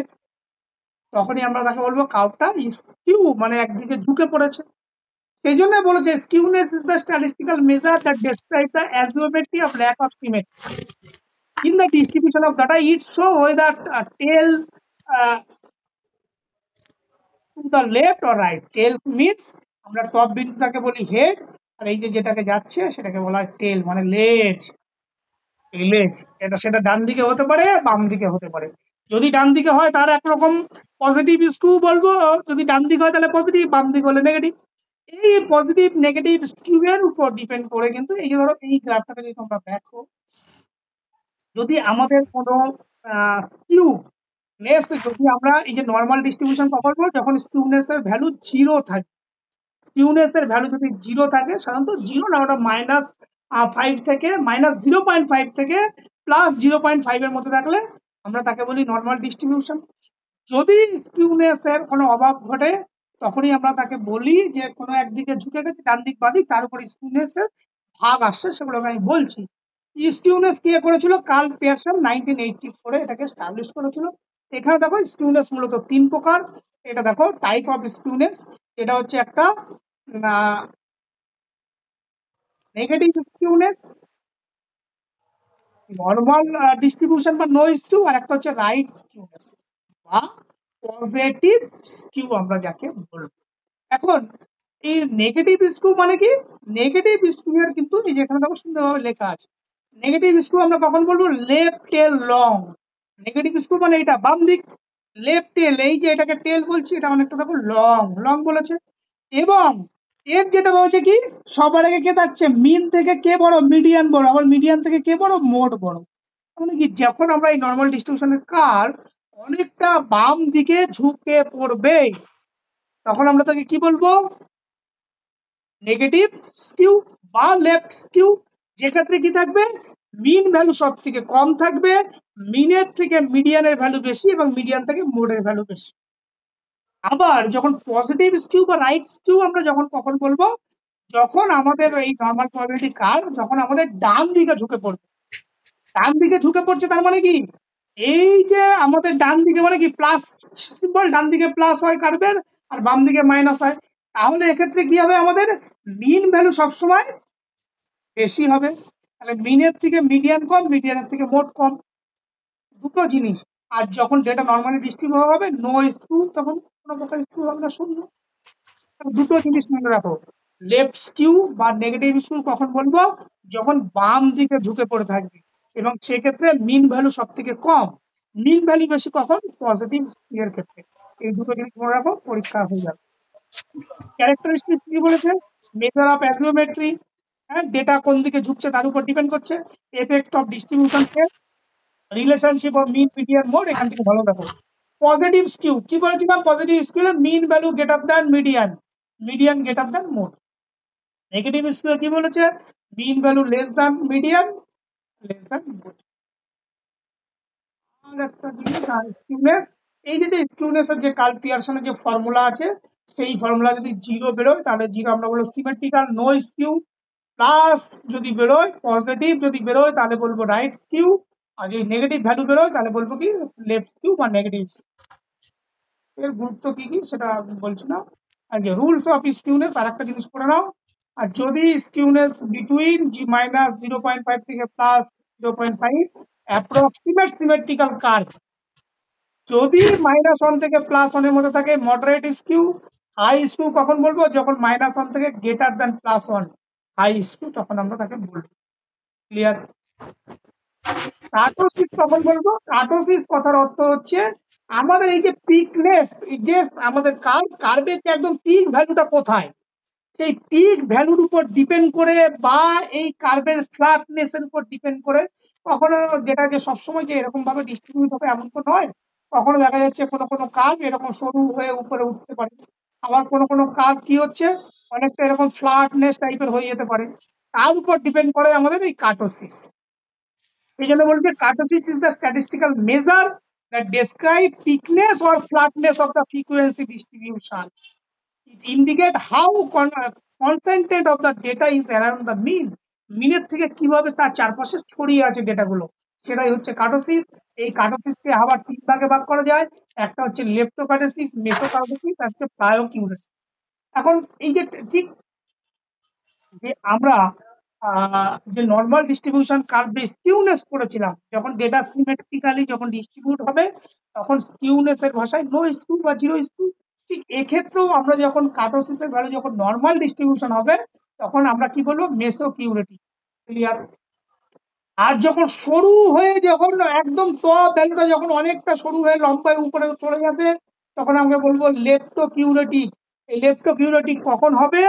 যখন কার্টোসিসের ভ্যালু মোর দ্যান 3, এই যে কার্টোসিসের ভ্যালু গ্রেটার দ্যান 3 হবে। নর্মাল ডিস্ট্রিবিউশন মানে কি? কার্টোসিসের ভ্যালু 3 হবে মানে নর্মাল ডিস্ট্রিবিউশন। যদি 3 এর বেশি হয় তাহলে এরকম কার্ভটা কি হবে, নর্মাল ডিস্ট্রিবিউশন কার্ভ সরু হয়ে অনেকটা উপর দিকে চলে যাবে, তখন আমরা তাকে বলবো লেপ্টোকিউরেটিক।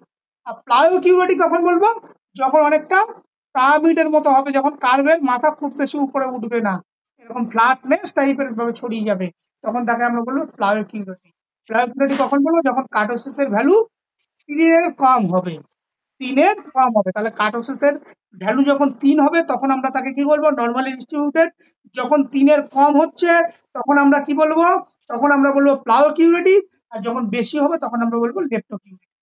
ক্লিয়ার? এই ক্যারেক্টারিস্টিক গুলো আছে, সিগনিফিকেন্স আছে, এগুলোকে আর বলছি না। হ্যাঁ, এখানে দেখো লেপ্টোকিউরেটিক এর পিক ভ্যালু কি হবে, একদম টপ ভ্যালুর উপর ডিপেন্ড করে আমাদের কার্টোসিস হয়। লেপ্টোকিউরেটিক এর টপ ভ্যালু কি হবে, টল এবং ন্যারো। আর মেসোকিউরেটিক কি মডারেট, আর প্লায়োকিউরেটিক কি ফ্ল্যাট এন্ড ওয়াইড। এখানে দেখো ভ্যালু গুলো দেওয়া আছে। সিম্পল এই ছকটাকে মনে রাখলেই কাজটা হই। লেপ্টো মানে কি 3 এর বেশি ভ্যালু, যখন অনেকটা লম্বা হয়ে উপরে উঠছে, এটা মাথায় রাখবে। প্লায়োকিউরেটিক 3 এর কম, এই দুটো মনে রাখবে।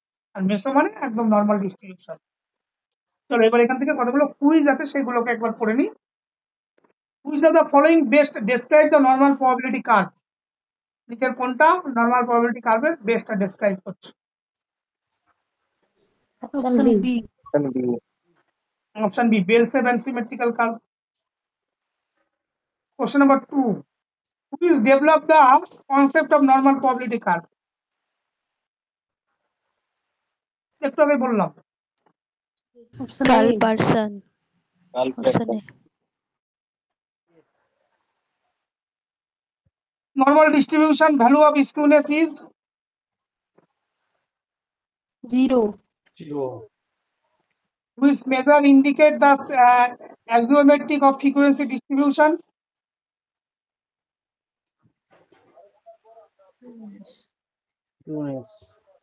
Axiomatic of frequency distribution.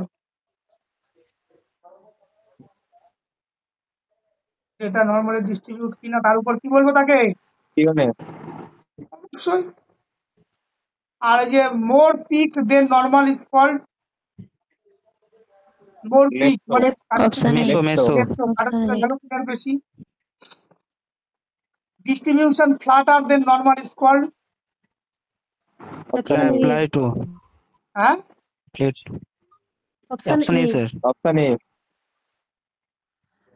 in negative skew distribution the mean is negative skew.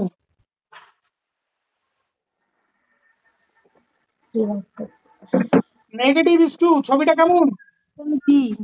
বাম দিকে এরকম ঢুকে গেছে, Less than median. Less than median. Which grading system compare the student performance to which peer?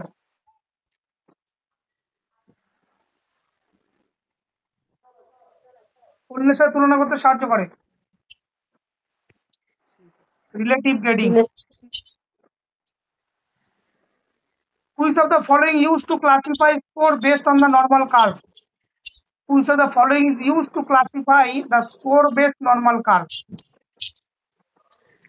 Score based normal curve.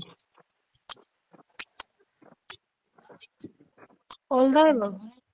অবশ্যই all the above, percentile rank 0 40 কথা বলে। 10 নম্বর Quiz grading method used to fixed standard assignment grades. Fixed standard.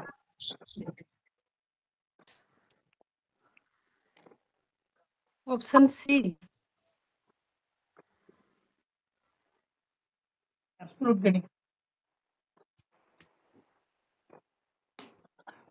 তো last একটা topic আছে, সেটা হচ্ছে preparation of research proposal, report, abstract, paper publication, paper presentation. Just একটুখানি তোমাদের গল্পের মতো করে বলে দিই। রিসার্চ প্রপোজাল কি? রিসার্চ প্রপোজাল হচ্ছে কোনো একটা কাজ করার আগের ব্লুপ্রিন্ট, কিভাবে আমি কাজ করব, কি কি তার স্যাম্পল থাকবে, কাদের উপরে কাজ করতে চাইছি, কি আমার অবজেক্টিভ, এটা করে আমার কি হবে, এই ধরনের বিষয়গুলো যে একটা ব্লুপ্রিন্ট, যে গবেষণা করার আগে একটা প্রস্তাবনা, যেটা অনুমোদন পাওয়ার জন্য আমাদের বিভিন্ন ইনস্টিটিউশন বা বিভিন্ন সেক্টরে সেটাকে সাবমিট করতে হয়। যে একদম প্রি কাজ শুরু করার আগের যে প্রি প্ল্যান, তাকে আমরা রিসার্চ প্রপোজাল বলবো। এর কতগুলো উদ্দেশ্য থাকে, যেগুলো হচ্ছে কি define what is research about and why it is important, কেন আমি এই গবেষণাটা করবো, তার কি গুরুত্ব আছে সেটা জানার জন্য। আর কি করবো, to guide the researcher systematically plan, আমি একটা যে রিসার্চটা করবে তার কাছে কি একটা ব্লু প্রিন্ট আগে যদি থাকে, কিভাবে কাজটা করা হবে তার একটা সঠিক পরিকল্পনা। আর এটা কি হবে, এটা একাডেমিক অ্যাপ্রুভালের জন্য এটাকে পাঠানো হয়। আর প্রোভাইড কি করবে, road map for the conducting research, আমি যে একটা রোড ম্যাপ বলবে কিভাবে আমি সামনের দিকে এগোবো তার একটা কাজ। এর মধ্যে কি কি কম্পোনেন্ট থাকে, এক হচ্ছে টাইটেল থাকে, title means research problem, just introduction থাকবে, কাজের উদ্দেশ্য থাকবে, রিসার্চ কোশ্চেন থাকবে, কেন এই কাজটা করতে চাইছি, সেই সাথে সাথে লিটারেচার রিভিউ থাকবে, রিসার্চ মেথোডোলজি থাকবে, কিভাবে কাজটা হবে, কি আমরা ফলাফল পেতে পারি, এবং এই কাজটা সমাজে বা সোসাইটিতে কি গুরুত্ব আছে, এবং লাস্ট রেফারেন্স। এই জিনিসগুলোকে মাথায় রাখতে হবে, এগুলো একটা রিসার্চ প্রপোজালের মধ্যে থাকে। ক্যারেক্টারিস্টিক কি হবে, clear and structure, visible and, এগুলো সাধারণত আসে না পরীক্ষায়, তোমাদের সিলেবাসে আছে, সেগুলো আমি দিয়েছি, তোমরা করে নেবে। রিসার্চ রিপোর্ট আমরা কাকে বলবো, একদম রিসার্চ রিপোর্ট হচ্ছে একদম কাজ হয়ে যাওয়ার পর সম্পূর্ণ ফলাফল তুমি পেয়ে গেছো, এইবার সেটাকে কি করছো, একটা সুন্দর যা থিসিস ফরম্যাট আকারে তুমি সেটাকে উপস্থাপন করছো, এটাই হচ্ছে রিসার্চ রিপোর্ট। প্রতিবেদন আকারে তুমি জমা দিচ্ছ পুরো যে কাজটা আপনার কাজ কমপ্লিট হয়ে যাওয়ার পর। তার মধ্যে কি কি থাকবে, টাইটেল থাকবে, অ্যাবস্ট্রাক্ট থাকবে, ইন্ট্রোডাকশন থাকবে, অবজেক্টিভ থাকবে, লিটারেচার থাকবে, মেথোডোলজি থাকবে, result, discussion, conclusion, reference, appendix ইত্যাদি। এই যে তোমরা যারা সবাই মাস্টার ডিগ্রি যারা করেছো, তোমরা নিশ্চয়ই এটা ডিসাইডেশন করেছো, আর যেটা জমা দিয়েছো ওটাকে আমরা রিসার্চ রিপোর্ট বলবো। তার কতগুলো ক্যারেক্টারিস্টিক্স আছে, সেগুলোকে তোমরা পড়ে নিও। আর একটা আছে অ্যাবস্ট্রাক্ট, যেটা তোমাদের সংক্ষেপে আছে। অ্যাবস্ট্রাক্ট মানে কি, একদম সংক্ষিপ্ত সার, সেখানে 200 থেকে 250 বা কখনো 1000 থেকে 2000 কিওয়ার্ডের মধ্যে সাধারণত লেখা হয়। এর মধ্যে কি হবে, একদম জিস্ট, অ্যাবস্ট্রাক্ট মানে একদম জিস্ট, একদম সংক্ষিপ্ত আকারে মূল কি কাজ হয়েছে, কাদের উপরে কাজ করা হয়েছে, কিভাবে কাজ হয়েছে, এবং কি রেজাল্ট পাওয়া হয়েছে, একদম সংক্ষেপে কতগুলো মধ্যে এই পুরো গোটা রিসার্চটাকে লেখা হয়, তখন আমরা তাকে বলবো কি অ্যাবস্ট্রাক্ট বা সংক্ষিপ্ত সার। এর কতগুলো উদ্দেশ্য আছে সেগুলোকে আর বলছি না। এই যে মূলত সাধারণত 150 থেকে 250 শব্দের মধ্যে মেনলি এটাকে লিখতে হয়। আর তার মধ্যে কি কি থাকে, অবজেক্টিভ থাকে, মেথোডোলজি, রেজাল্ট, কনক্লুশন। গোটা যে কাজ হয়েছিল সেই গোটা কাজটাকে জাস্ট এই কতগুলো জিস্ট আকারে ছোট্ট আকারে লিখতে হবে, তাকে আমরা বলবো অ্যাবস্ট্রাক্ট। কিছু গুরুত্ব আছে। আর একটা আছে তোমাদের পেপার পাবলিকেশন। পেপার পাবলিকেশন মানে এই যে আমরা জার্নাল ফার্নাল যে সমস্ত আর্টিকেল আমরা পেপার গুলোকে পাবলিশ করি, কতগুলো পিয়ার রিভিউ এর মাধ্যমে সেই তথ্য যাচাই করে, তার জন্য আবার কতগুলো মূলত 3 থেকে 4 পাতার মধ্যে সেটাকে করা হয়। তার মধ্যে থাকে title, abstract, introduction, literature review, methodology, result, discussion, conclusion, reference, acknowledgement, এই মূলত পার্টগুলোকে থাকে। ক্লিয়ার? এগুলোকে শুধু একবার দেখে নেবে। আর এর ক্যারেক্টারিস্টিক্স এগুলো আছে, ইম্পর্টেন্ট করে নেবে।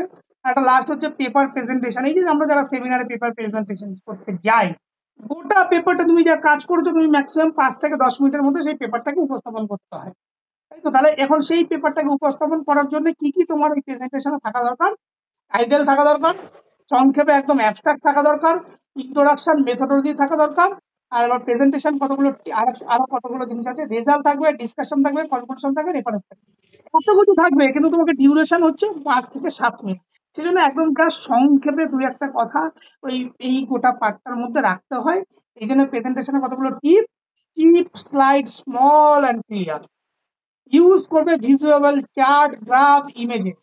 তাহলে দেখো ওই যে আমরা যখন একটু আগে যখন আমরা রিসার্চ করার সময় স্ট্যাটিস্টিক্স করছিলাম, যে স্ট্যাটিস্টিক্স কি করছে, আমাদের ডেটা ইন্টারপ্রেটারের সাথে সাথে বিভিন্ন প্রকার চার্ট, বিভিন্ন প্রকার গ্রাফ, বিভিন্ন প্রকার ডায়াগ্রাম আমাদেরকে দিচ্ছিল, কারণ হিউজ তথ্য সেই আমাদের ছোট্ট একটা চার্টের মাধ্যমে বোঝাতে সাহায্য করে।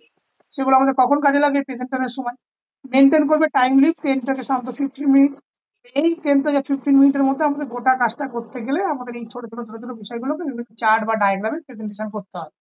Prepare for question answer session, নিজেকে প্রস্তুত রাখতে হবে। লাস্ট একটা ছক তোমাদেরকে বলবো, এই ছকটা জাস্ট আমরা একবার বলি, তাহলে ক্লিয়ার হয়ে যাবে। যে comparative table, research proposal, report, abstract, paper যেগুলো আছে টপিক, সেগুলো আমরা মূলত এই পারপাস থেকে দেখি। মূলত এখানে দেখো রিসার্চ প্রপোজাল আছে, তারপর রিপোর্ট আছে।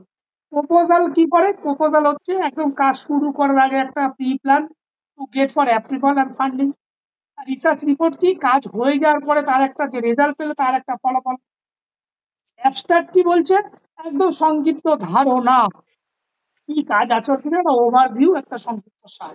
আর পেপার প্রেজেন্টেশন মানে কি? তোমাকে নলেজ যা যা হয়েছে সেইটাকে তুমি উপস্থাপন কিভাবে করবে, তার একটা সুন্দর করে লেখা আছে। এগুলোকে আর বলতে ভালো লাগবে না, এগুলোকে প্রয়োজন, এগুলো জানো তোমরা, এগুলোকে আর কিছু বলার নেই। কতগুলো ছোট্ট কুইজের প্রশ্ন আছে, সেগুলোকে বলো একটু। What is the primary purpose of research proposal? Research প্রপোজালের প্রাইমারি পারপাস কি? Option B. finding, approve finding, 2 number প্রশ্ন, who is of the following is not a component of research proposal? Option B. reference, Not a component of research proposal. Option B. reference, D. PT, C C C C. Data analysis and result. আচ্ছা, D হবে sir. B হবে objective. Very good. আর কেউ কিছু? Sir C হবে sir. sir, reference, reference. Very good. 3টে option, কোনটাকে বাঁচবো? বেশ, এতক্ষণ ধরে আমরা কি বলেছিলাম, এবার একটু বলতে হয়। সে বলবো না ভেবেছিলাম, তোমরা জানো, এবার বলতেই হবে। এটির কোনটা রিসার্চ, প্রশ্ন প্রশ্ন প্রপোজালে কিভাবে রেজাল্ট হবে? Yes, very good. আর ওই যে যারা উত্তরটা ভুল বলেছে তাদেরকে বলি, রিসার্চ প্রপোজাল অর্থাৎ আমরা কাজ শুরু করার আগে একটা ব্লুপ্রিন্ট, কিভাবে কাজ করব, কি তার অনুমান করব, কোন কোন মেথডোলজি ফলো করব। কিন্তু সেই রিসার্চ প্রপোজালে আমরা শুধু করব, আমরা যে কাজটা করিনি তো, করবো কিভাবে করব, এই স্যাম্পলিং টেকনিক মানে আমি ইনফরমেশন কালেক্ট করে এই আমি করতে চাইছি, অবজেক্টিভ উদ্দেশ্যকে বেশ করে আমি কাজটা করবো। সেক্ষেত্রে রিসার্চ প্রপোজালে গিয়ে আমি কেন রিসার্চ প্রপোজাল করবো? মূলত সেটা অ্যাপ্রুভাল করার জন্য। যতক্ষণ না সেই রিসার্চ প্রপোজালটা অ্যাপ্রুভাল হচ্ছে, ততক্ষণ কি আমি সেই কাজটা শুরু করতে পারবো না। অ্যাপ্রুভাল যদি না হয়, কাজটা যদি আমি শুরু না করি, তাহলে ডেটা অ্যানালিসিস আর রেজাল্টের কোনো প্রয়োজন আসবে রিসার্চ প্রপোজালের ক্ষেত্রে? আসবে কি? বলো, যারা বলছিলে ক্লিয়ার হয়েছে কনসেপ্ট, আগে বলো। সোনালি, হ্যাঁ স্যার। এবার কি বোঝা গেছে? হ্যাঁ হ্যাঁ। তাহলে এটা বাদ। রেফারেন্স কেন থাকবে না? রেফারেন্স কেন থাকবে না? আমরা রিসার্চ প্রপোজাল লিখতে গেলে রিসার্চের মূল কথা কি বলেছিল তোমাকে? এথিক্স ইস্যুতে কি বলেছিল? তোমাকে সৎ হতে হবে। হ্যাঁ, তোমাকে যা কাজ করবে সেই কাজের সঠিক ইনফরমেশন কোত্থেকে নিয়েছো, সেই তার সোর্স গুলো সেখানে কি করতে হবে? প্রোভাইড করতে হবে। তুমি যে রিসার্চটাকে লিখলে, যে রিভিউ অফ লিটারেচার গুলো সার্চ করলে, তাহলে সেগুলোকে তুমি রেফারেন্স আকারে দেবে না? না দিলে তো তুমি ধরা পড়ে যাবে, না হলে তো তুমি অন্যায় করলে। রিসার্চ বলছে তুমি চুরি করো, কিন্তু তুমি জানিয়ে চুরি করো, তাতে কোনো সমস্যা নেই। প্লাগারিজম বলছে তুমি যদি জানিয়ে চুরি করো, কোনো সমস্যা নেই। তুমি না জানিয়ে যদি চুরি করো, অন্যেরটা যদি কপি করো, তার মানে কি তুমি অসৎ? তোমার যে ক্যারেক্টারিস্টিক্স আছে রিসার্চের, যে বৈশিষ্ট্য হওয়া দরকার, তাহলে সেই বৈশিষ্ট্যকে তুমি ফেলিওর করছো। রেফারেন্স যদি না থাকে, তুমি তো সোর্স গুলোকে পেলে কোথায়? তুমি যে এই যে বলছো আমি স্ট্রেংথ ক্যালকুলেশন করবো, তাহলে স্ট্রেংথ তো অন্য কেউ স্টাবলিশ করেছিল, তাহলে সেই সোর্সটাকে তুমি তাকে রেফারেন্স হিসেবে দেবে না? রেফারেন্স হবে কি হবে না? বলো।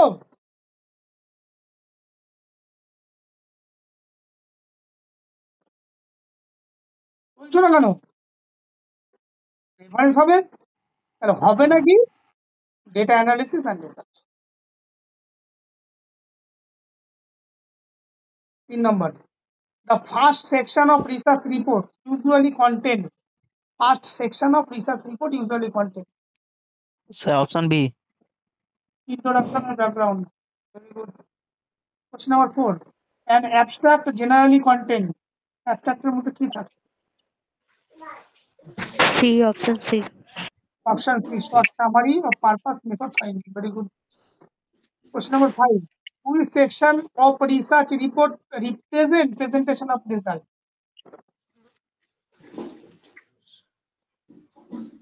Which section of research report মানে কি Sir, কাজ conclusion.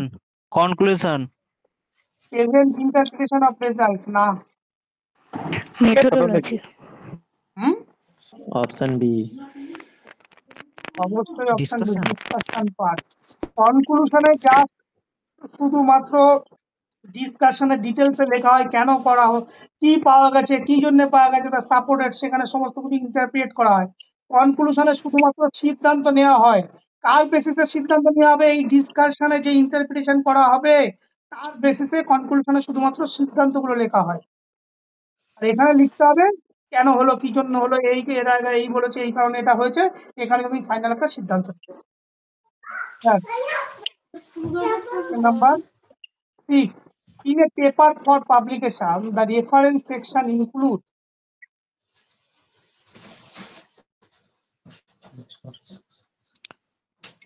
reference section D, sir. Option B. Bibliography. cited sources and bibliography.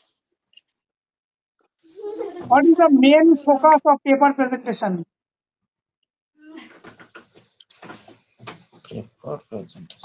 Option B. Audience engagement. Audience in.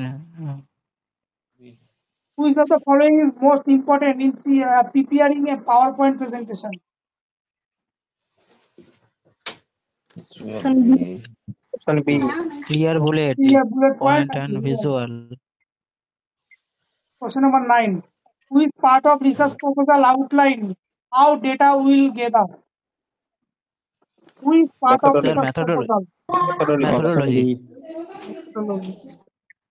Question number 10. What should be avoided writing an abstract? Option B. Option.